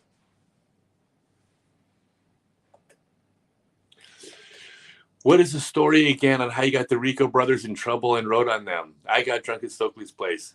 Yeah, so Bomba and Stevie Rico, 2 of my favorite people in the world. Legacy discs. If you haven't thrown Legacy discs, go give these discs a try. They're absolutely fantastic. But when Bomba was a kid, he came to my birthday party, and he passed out drunk on my floor. And when he passed out, I lifted up his shirt, took a Sharpie, and on his back I wrote, "Hey, Dad, I got drunk and passed out at Stokely's party last night," and pulled his shirt back down. He never saw it. And when he got home the next morning, Stevie and JR, his dad, were sitting on the couch watching cartoons. Bomba drags his ass in the front door, and he goes, "I need to take a shower." And right in front of his dad, he pulls off the shirt. And on the back of the shirt, it said basically, "Hey, Dad, I got drunk at Stokely's party last night." And let's just say I heard it didn't go well for him. I love JR. The Rico brothers have one of the best dads I've ever. I love JR Rico. He's such a great guy. But he made sure Bomba didn't get drunk in another party. Not at that age, anyways. For a sport that's so much fun to play, it's been on for such a long time, why do you think disc golf only recently experienced massive growth in popularity? So the answer is, it didn't just recently experience a massive growth in popularity. The sport has basically been growing 10 to 15% for 40 some odd years. It's just when there were 1,000 players, and in the next year there were 1,200 players, you don't notice the growth in popularity, because that's still basically nobody. But it grew consistently like 15 to 20% a year. This is in terms of our measurable PDGA membership, courses in the ground, tournament participation, PDGA members, like any way you can measure the sport, 10 to 15% growth per year. I think 10 to 15% was pretty much standard. What's impressive is that our sport it never experienced a dip. Like for 40 something years, it effectively grew every single year. There is not a business, sport, activity, freaking book sales. Like there's nothing that grows consistently for 40 years without a dip. I think disc golf's like literally the only one. And then it just happened during the plague. Everybody was looking for something where they could get outside, socially distanced, that was affordable, and they had all this free time, and all of a sudden disc golf was in the right place at the right time. But before the plague 3 years ago, disc golf was still like rocking. It was still getting bigger every year, but we just saw that 15% increase to a 40% increase in growth for several years in a row. And the growth is slowing back down again. but it's still growing, hasn't dipped.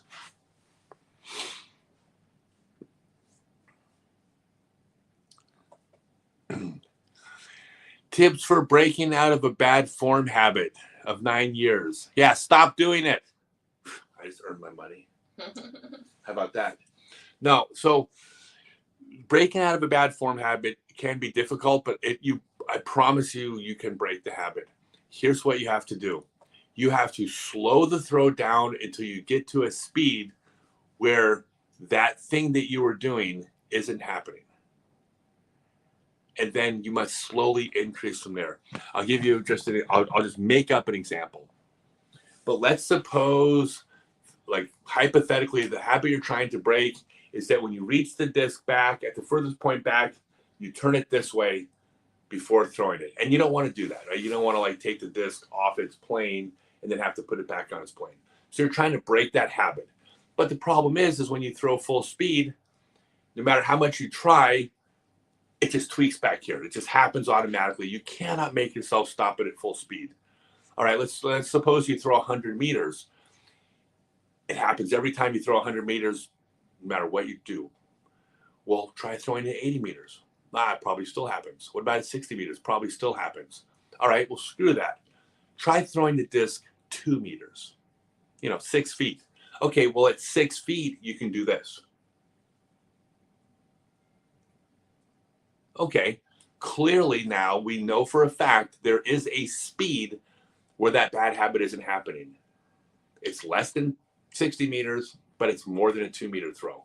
Okay, well then try throwing 4 meters, 6 meters, 10 meters, 15 meters, 20 meters. At some point, you will get to a point where it's like, yeah, I can still throw like a 15-meter throw without that bad habit kicking in. But if I try to throw faster than that, it happens automatically. All right, then stop throwing faster than that and focus on that speed where the bad habit that you're trying to break isn't happening. Focus on that speed. Practice at that speed. Now you're imprinting throwing without the bad habit. So now you go a little farther, a little faster, a little faster. And as long as it's not happening, you can keep increasing your power. You will get to a point where even though it's gotten better at a certain power, that bad habit creeps back in. You got to go back a little bit, not to the beginning, but you got to go back a little bit to the fastest and hardest you can throw without that habit kicking in. And then practice at that speed for a while. And then after a little while, when you go to throw farther, you'll be able to. You'll be able to throw farther, And then you'll get to a speed where it happens again. Take it back a notch. This is my least favorite advice to give people because this is really annoying. Like, this is the one that it might take you a day or 2 or 3 to work on. And it actually starts with you throwing like 2 and 3 and 4 meter throws. This is crappy advice as far as like what I would consider fun. But it's the best advice for fixing a habit. Because for sure, if there's a distance you can throw without that bad habit happening, you can correct that bad habit as long as you follow the process I just said. Guaranteed it works.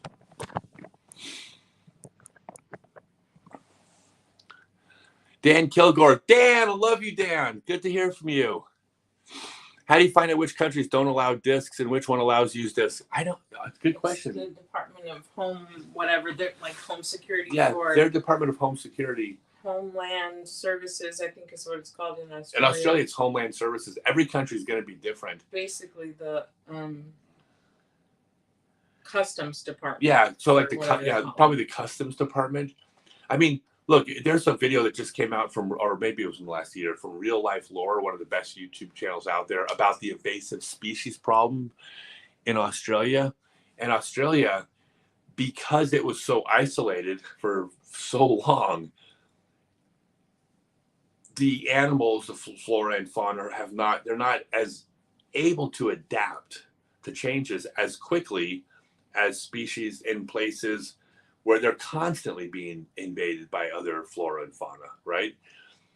Like the skill of adapting is a learned skill. And so Australia, because it was isolated, didn't have that skill. And there's animals that have been completely decimated, and plants that have been completely decimated because of toads, because of rabbits, because of cats, because of dingoes.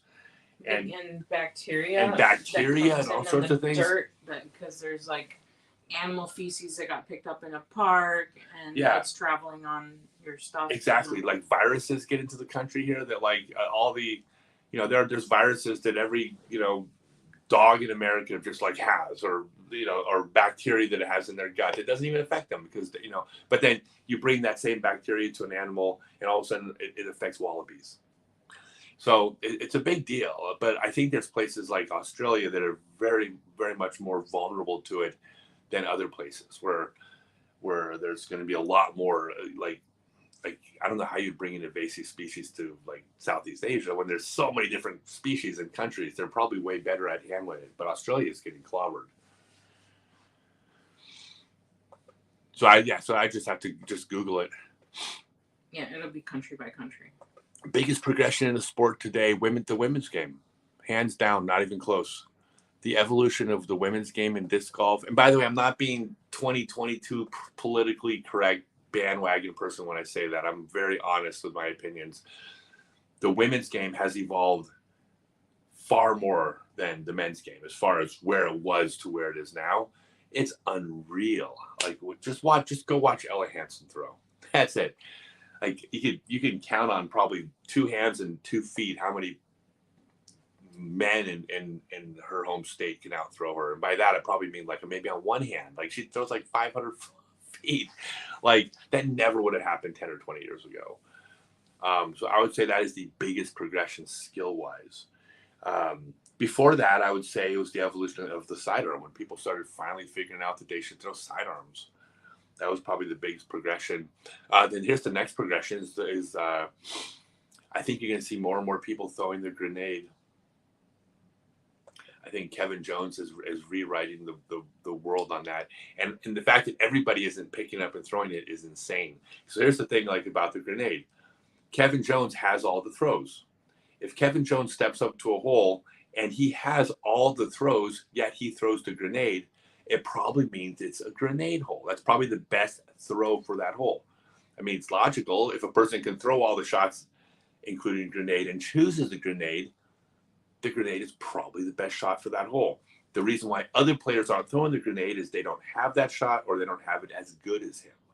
Well, if that's the case, that's the player's skill level not being complete, right? They don't have a complete game. So I think the grenade is going to be a big one. I mean, a lot of people are throwing tomahawks and thumbers now. There's, people, a lot of those things, but the grenade is probably the next evolution. I think what he does is so astonishing, but I don't think it'll be astonishing when all the players on tour are using it. I think they're just going to all have that shot in their bag. So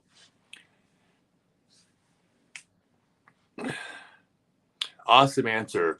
Your daughter is Little Miss Disc Golf, and we can't wait to throw with you. Where is she located?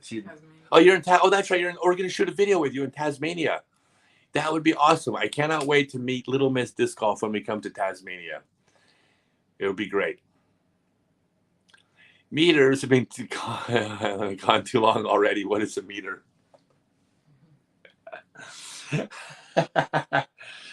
A meter it's this stupid system that everyone else in the world uses where they base their measurements on units of 10.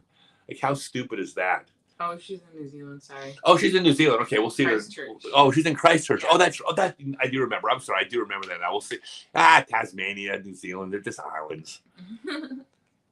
I mean, I was about to say New Zealand wants to be like Tasmania.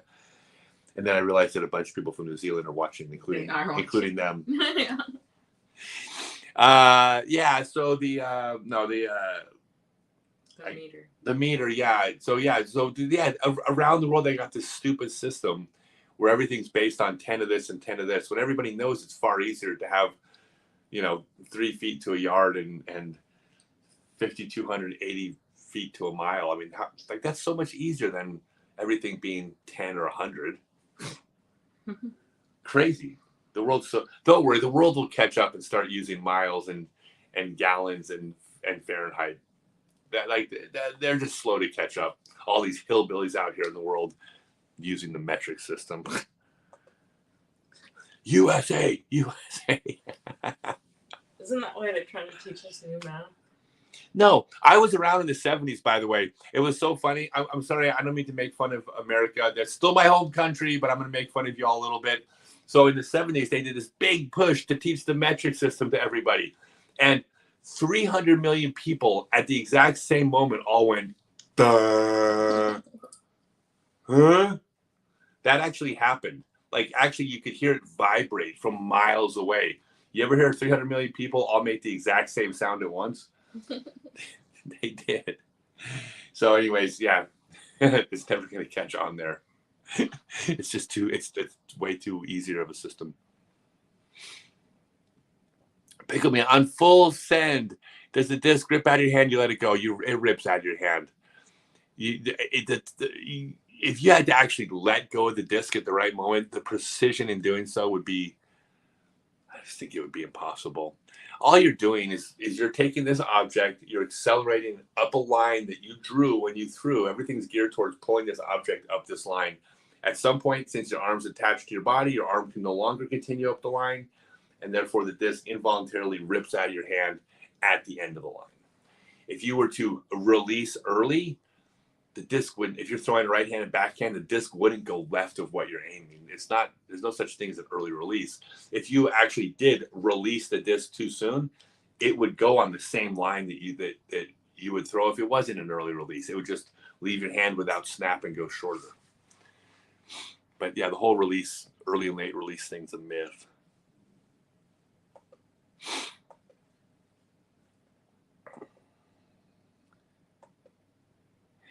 Let's see. How's disc golf in Ireland, if any? Is there? I'm sure there is disc golf in Ireland. I know that Ireland right now, if y'all want to go down a rabbit hole, Ireland is crushing on the global economic stage right now. Like, I never thought of Ireland as being like this, like one of the most successful. It's one of the most successful countries in Europe right now. I mean, like, aside from some Scandinavian countries, Ireland is smashing it. So if they don't have disc golf, they're going to, because they're crushing. Did you know that? Mm-hmm.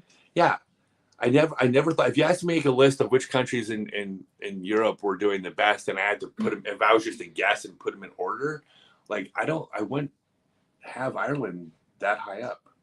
My stereotype of Ireland has been just like movies that probably took place like during the IRA time back like 20 years ago, where it seemed very poor. But Ireland, they were at war for so long, but they're killing it. Ireland's killing it. Some things move in, like one industry will just move in. Like, I think it's call centers. No. The industry that moved into Ireland is Lucky Charms. I think that was there for a while. That wasn't the tipping point. No, the tipping point. No, they used to make Lucky Charms all over the world. They moved all Lucky Charms manufacturing to Ireland. Okay. You didn't know that? No, I didn't know that. Oh my God. Maybe we should move your Stokely sauce manufacturing to Ireland. I should move it. Yeah, really. Yeah, so apparently, so the global Lucky Charms trade has done wonders for Ireland. So I suspect that disc golf will be big there too, because, I mean, I think they got beautiful land for it. Like, I don't see why it wouldn't be huge over there. Mm-hmm. But screw Conor McGregor. I hate that guy. Paddy the Batty. I like Paddy. I like Paddy the Batty. He's not from Ireland, though. Is he from Ireland or from England?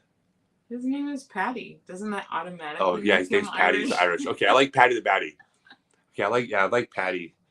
Not a big fan of McGregor. You're having your very first PDJ tournament in the Philippines in March. Any chance to make a special appearance? I cannot make it in March, but I will tell you this. I know that Derek Robbins is going, and I did look into it. It was on my consideration. I really, really wanted to I wanted to go there, but I also really wanted to go to a number of other places, and I had to pick. So I will not make it to the tournament in the Philippines in March, but I was, we looked at it, huh? Mm-hmm. Like we considered it, but I'll come back to the Philippines. I guarantee I'll come back to I'll guarantee I'll come to the Philippines. Will you come back to the U.S.? Yes, I'll be back to the U.S. Well, I'm planning on going to the World Championships next year. As of now, we'll see what happens, but that's the plan. My plan is, here's my plan. I'm going to work really hard, and I'm going to start getting really good at disc golf, and I want to be on the 2025 Disc Golf Pro Tour. And here's basically here's the way I feel about it. I won't go out on the Pro Tour just because I have a name or a following, and that some of the tournaments would probably let me play just because I bring social media attention to them, right? I won't play for those reasons. I won't go out there and take a spot from some kid that wants to go out and compete on the tour just so I can play. This year on the Pro Tour, when I look back at this season, I was about the most average player on tour. Like, I think I cashed at 60% of my events, which is top 40% of the field. I had some good tournaments, and I had a couple top 10 A tiers. I had a one 5th place A tier recently, or 4th place, whatever.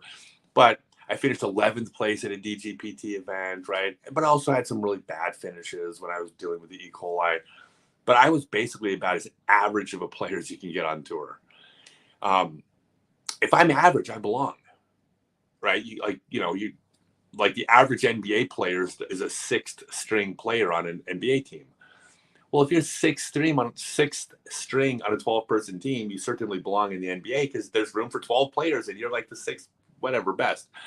So if in a couple of years I'm still feeling healthy and I'm still good enough to be a competitive, average player on tour, then I belong.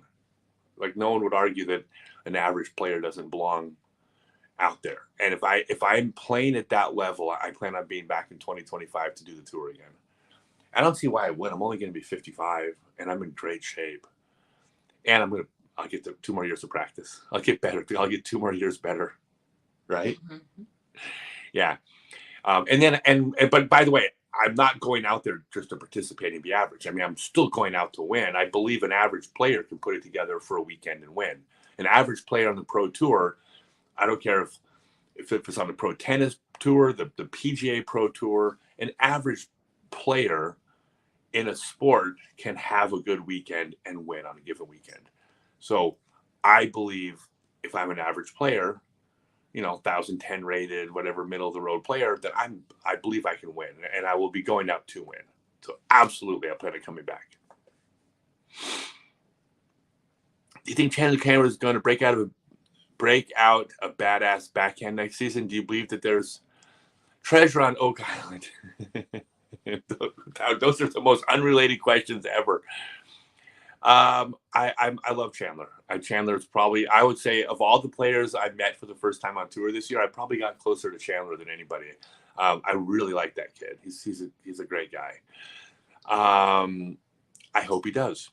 His sidearm is so good that my biggest fear for him is that he will just start leaning on it because it's better than his backhand and won't put the time in. He needs to commit to throwing a backhand, even though it's not as good as his sidearm, and build that backhand and get that backhand to catch up. If he doesn't do that, he's always going to have a ceiling on him.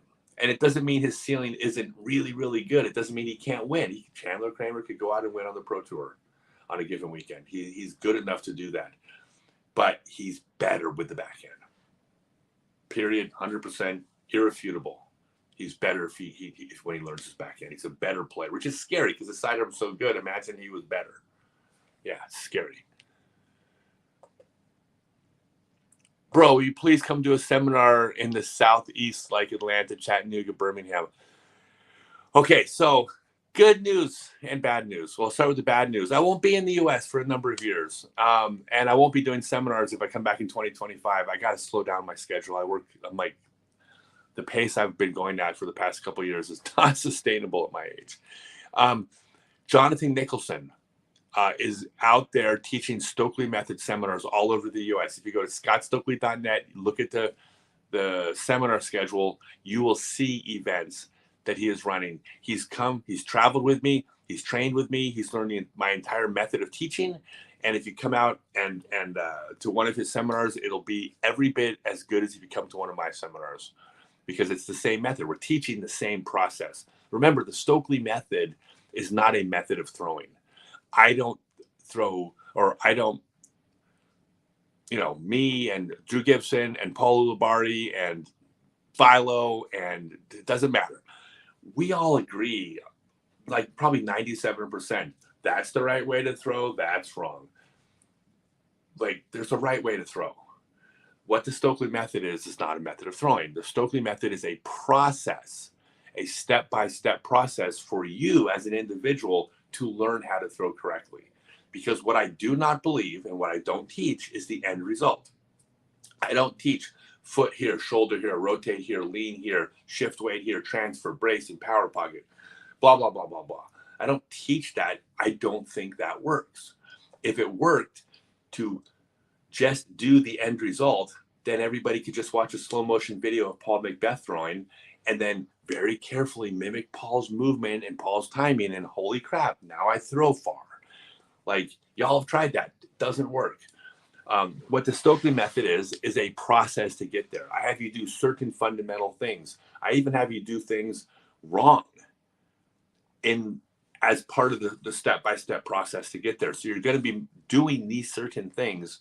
And then once you're doing these certain things, you're going to change this thing and add a layer to that thing. But it's a very specific process. This method is a very specific way of everybody starting at zero and ending with snap, hitting lines, nose not going up, nose not coming out with wobble, throwing right, and backhand, sidearm, and putting. So Jonathan knows as much about my method of teaching, or at least he knows enough to teach my method, and he's going to be getting better doing it. Jonathan's great. So go to scottstokely.net. Jonathan's clinic schedule's on there.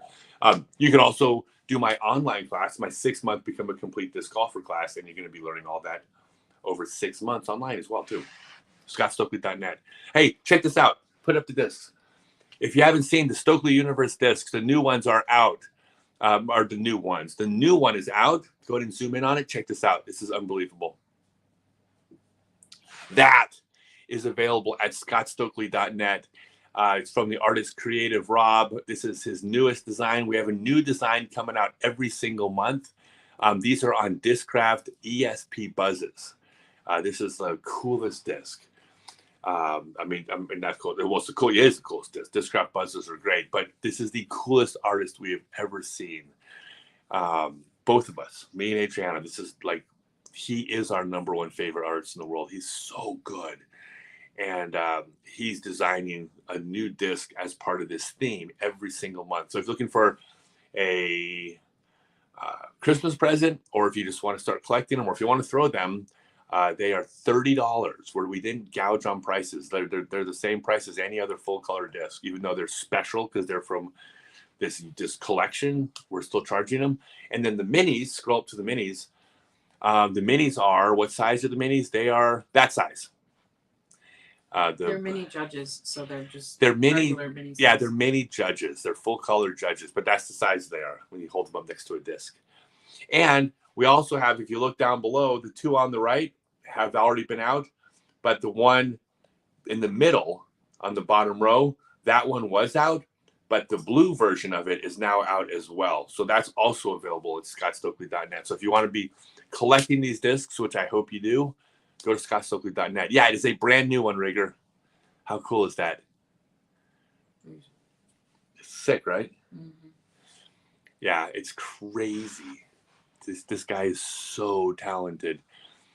I should have started lying to people, telling them that I drew him. No? I couldn't have got away with that.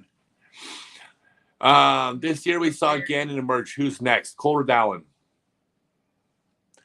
But it could be one of many players. Actually, y'all don't go anywhere. Give me 1 sec. Don't go.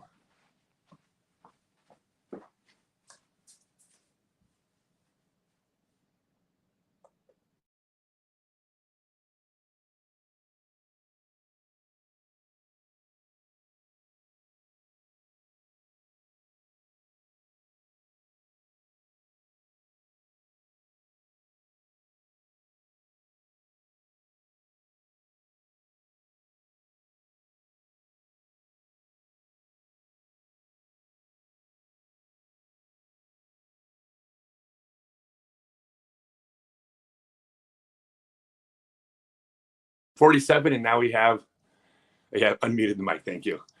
So now we have 52 people. Where am I? Well, I was in the bathroom. Oh, you mean what country am I in? Probably. Mhm. We are in Melbourne, Australia. Hey, so I said Cole Reddown is next. That's my instinctive answer because that kid is so freaking talented. Except there's so many talented kids out there. There's so much parity in the sport, and there's becoming more and more parity in the sport. Like, there are so many players that can win, and there's so many 15, 16, 17-year-old, 18-year-old kids out there that are just like they're on the verge of blowing up tomorrow. But it's always hard to predict which ones are which. I mean, think about like how many stars there are in college football or college basketball, and then when you want to pick which one of those kids is going to be successful in the pros, like you could make educated guesses and you could probably be right more often than just randomly picking names out of a hat. But the number one draft pick isn't always great. Sometimes it's the number 6 draft pick that turns out to be the star. Like we like you never know how it evolves. So I say Cole would be if I had to push my chips onto one bet. I think that kid has all the skills, but who knows? Coin flip. Yeah, it's a guess. They're so good. These children are so good. Douglas, I told myself I could afford the 6-month class in a seminar if I quit buying discs, but I can't stop. What should I do to stop this uncontrollable obsession? Step 1, admit you're powerless over. No. Why would you want to stop this obsession?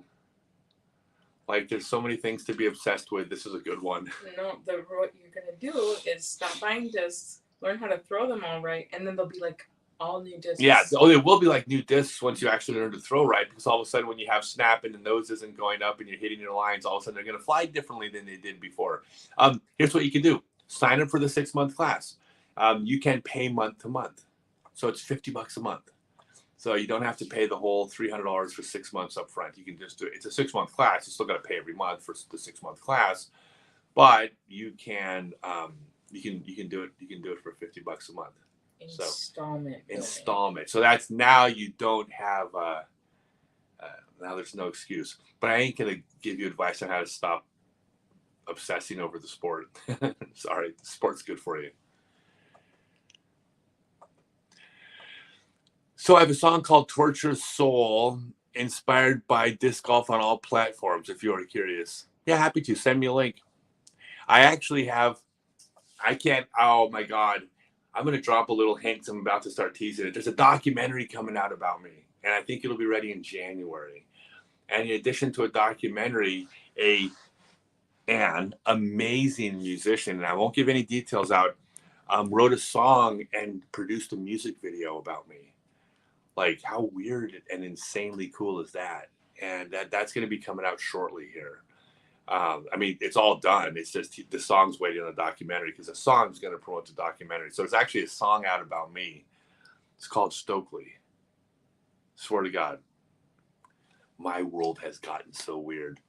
Like a couple of years ago, like nobody knew who I was and we were playing in obscurity. And all of a sudden now it's like this real thing. And it's amazing.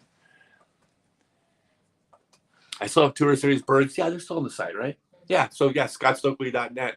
Click shop, and there's Tour Series Bergs, Tour Series Harps, Tour Series Assassins, Marvels, Wizards. Another disc which I won't announce. Lotes, Stalls. Y'all are going to just, like, there's so much good stuff at Scott. I mean, my store is, as of right now, doesn't have any generic stock discs from Discraft Innova. It's all unique stuff. It's all unique merchandise, but it's blowing up, right? You also have some interesting Latitude things. Oh yeah, that's right. I got collector's discs. Oh yeah, pull them up on the screen. Holy cow! Check this out. Y'all want something interesting? I have 3 out of production. That's not them. I have 3 out of production Latitude 64 discs. Their first 3 discs ever made are up here. Wait, did I say 3? 4.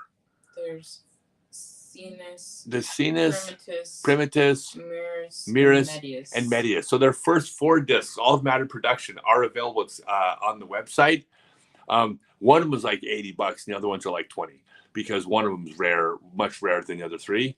And I also have, check this out, the Ching disc. Scroll it on that one, zoom in. I have the Ching Fusion. This is a first run in the Fusion plastic. That is available. This is a company that they didn't disappear. They're hibernating. Rumor has it that someone might have just bought all their molds. And that's all I'm going to tell you. But they're going to go back into production because those molds are now owned by somebody who wants to start making them. But this is an amazing disc. It's basically a very, slow, well, it's a mid-range basically, but a little faster. I mean, well, no, it's about mid-range-ish. But it has different thumb grips, different distances from the edge. And believe it or not, these don't affect the flight of the disc. Or if they do, I can't tell. It just still flies great. But these are the first runs. Like they'll never make any more of these, not in this plastic.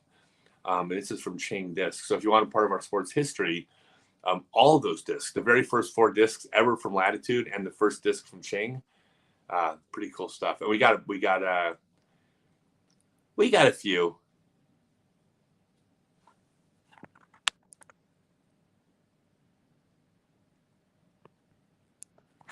Let's see. Are there too many new disc makers with too many new molds? No, it's the free market. It's wonderful. Competition. It's good for everybody. Every one of these new companies that comes out there, if they really want to have a chance of success, they're going to have to put money into marketing their discs by promoting tournaments and players and getting courses in the ground and getting media attention and advertising. And that's bigger pro purses and more courses. And it's amazing. And the good discs and the successful companies will survive, and the ones that aren't won't. And it's unfortunate, but that's the wonderful thing about the free market. So no, I don't think there can never be too many. There'll never be too many. Do I have harps? I do have harps. I got Tour Series harps available at scottstokely.net, and they're sick. They're the plastic is BT medium. I think I would know this. I've been throwing it for like 3 years. BT medium.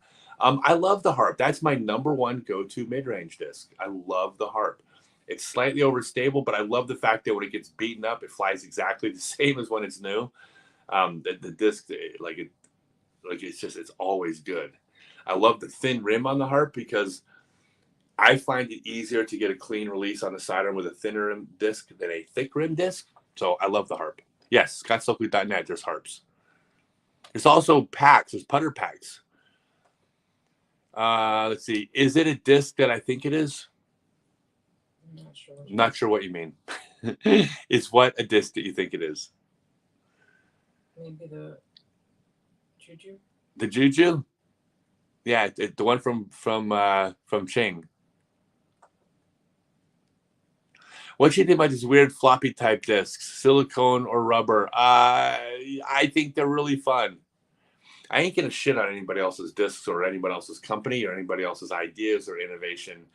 If a disc is too soft and floppy, like I will have a hard time throwing it, but that doesn't mean that you will. So I think they're fun.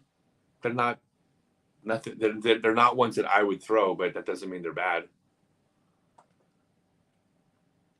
I already signed up for the Class A seminar. Yes. Used to be obsessed with meth. 10 years clean. I'll keep the plastic addiction. Thank you for being my go-to dealer. I'll be your disc dealer. I won't be your meth dealer. So you're in the right place. Yeah, no, that's what I'm saying. I mean, what's wrong with being obsessed with something? As long as it's not something that's hurting you or the people around you, then be obsessed. Let's see. Love the book. Finished it tonight. Awesome. Thank you. Wish you didn't hate on the idea of the Bible so much, but you're a good dude. Just want to burg with my Jan Heincock all day. I wasn't hating on the Bible. It's a book. It's my autobiography. It's a book about me. And all I expressed is I didn't understand. I don't understand certain things. And I just expressed that they don't make sense to me. That's all. I have people who are religious who, like, I have friends who are Christian who are great people. They're great people. They're honest. They're good. They're not judging. They don't hate gay people. They don't vote for politicians based on their religion. Like, they're Christian, but they're still really good people. And I don't hate on anybody. I also know people who are atheists who are shit people, and vice versa, right? I don't think it makes a darn bit of difference what someone needs to believe. If it gets you through your day and it makes you happy, then feel free to believe it. It just doesn't. None of it makes sense to me. Like, I just don't understand it. I didn't say it was wrong or that I was right. I just said I don't understand it. That's all. But I like everybody. I like everybody who's nice. If you're nice to people and you treat people around you well and you're good for the world, then I'm glad you're in our world. The mold you cannot mention. Is that the one he thinks it is? The one that you didn't mention? Which one did I mention? You said the one you can't mention. Oh, the one I did mention. It probably is. Yeah, I just haven't announced it yet. Oh, thank you. I can't even remember what it was. That was from 10 whole seconds ago. At my age, 10 seconds is a lifetime. All right, let's do a wrap up. All right, we're going to wrap this up. We still haven't. We're still going to. Don't make me go off my computer. Yeah, we're gonna wrap this up. I love all of you. Thank you for sticking around. This is so much fun. I'm gonna do this every week. This is how I'm connecting with all of you. I just love chatting and having fun. I'm gonna try to make it as entertaining as possible. Couple things. Don't go. Let me just give you a couple recap. All the Stokely Universe discs are available at scottstokely.net. If you don't have yours yet, especially the new design, check those out. Also, there's minis. All the full color minis are also available. And like you can see, I didn't price these at some collectible rate. I priced these at a stock rate for full color discs and minis, and they will become collectible and be worth more money, but I'm not going to participate in charging more for it. My job is to sell them as stock discs. I'm not inflating the price out of the gate. And there's jerseys and there's jerseys which you can get at scottstokely.net, and there's tour series discs, and there's the Assassin, the best roller disc ever made, in the Heart, my favorite mid-range disc, and there's putter packs, so you can buy 6 or 12 Bergs or Marvels. You need to have more than 1 or 2 discs to practice putting. You need to buy a stack of them so you can get more reps in when you do it. Absolutely. Make sure you like and share. Yeah. Thank you. Like and share this page. Tell everybody. By the way, if you guys think the live stream is fun, tell people about it. I would love to have this turn into a far. I'm just going to keep plugging away because I think it's going to take a while to get traction. So I'm going to keep doing this regardless of how many people show up, and probably at least for the next year. And let's just see how it goes, and let's see if we can get something that catches on. If we get more people, I'll start doing things. I could bring guests on. I could do all sorts of things. But right now it's just, are you all interested in hearing some old dude talk about Frisbee golf? So go check out scottstokely.net. I mean, final thing, if you're looking for any type of Christmas ideas, there's all unique stuff there. So if you're looking for a Christmas gift, tell the person who's trying to buy for you that doesn't know how to buy for you, just send them a link to the page and say, yeah, buy me that. That would make me happy. And final thing, my 6-month online Become a Complete Disc Golfer class is taking signups at scottstokely.net. And there are seminars in North Carolina, Virginia, taught by Philip Bartholomew in the next month. And there are classes all over the U.S. scheduled next year, Stokely Method seminars, full-day seminars taught by Jonathan Nicholson. A bunch of those seminars have already sold out. So if you're interested, go look at the schedule. If you're interested, you see a town hey, I could possibly make that one because that's in your town or, the next town over. If you're interested, I would book that ticket now. If you decide, tomorrow or, a few weeks before the event, if you decide, hey, you're not going to be able to make it, you just cancel and I'll send you your money back. Every one of these will have a wait list. If you cancel, I will fill it like that because everyone's going to have a wait. Everyone will fill out. Everyone will have a wait list. So get your ticket now, and then feel free to change your mind if you realize later you can't do it. But if you wait, you're not getting in. That is a promise. They will all sell out. If you do not get your ticket now for an upcoming seminar next year, you will come to a seminar next year. That's it. Somebody was asking about Kentucky, and there is one. There is one in Kentucky. Yeah, there's one in Kentucky.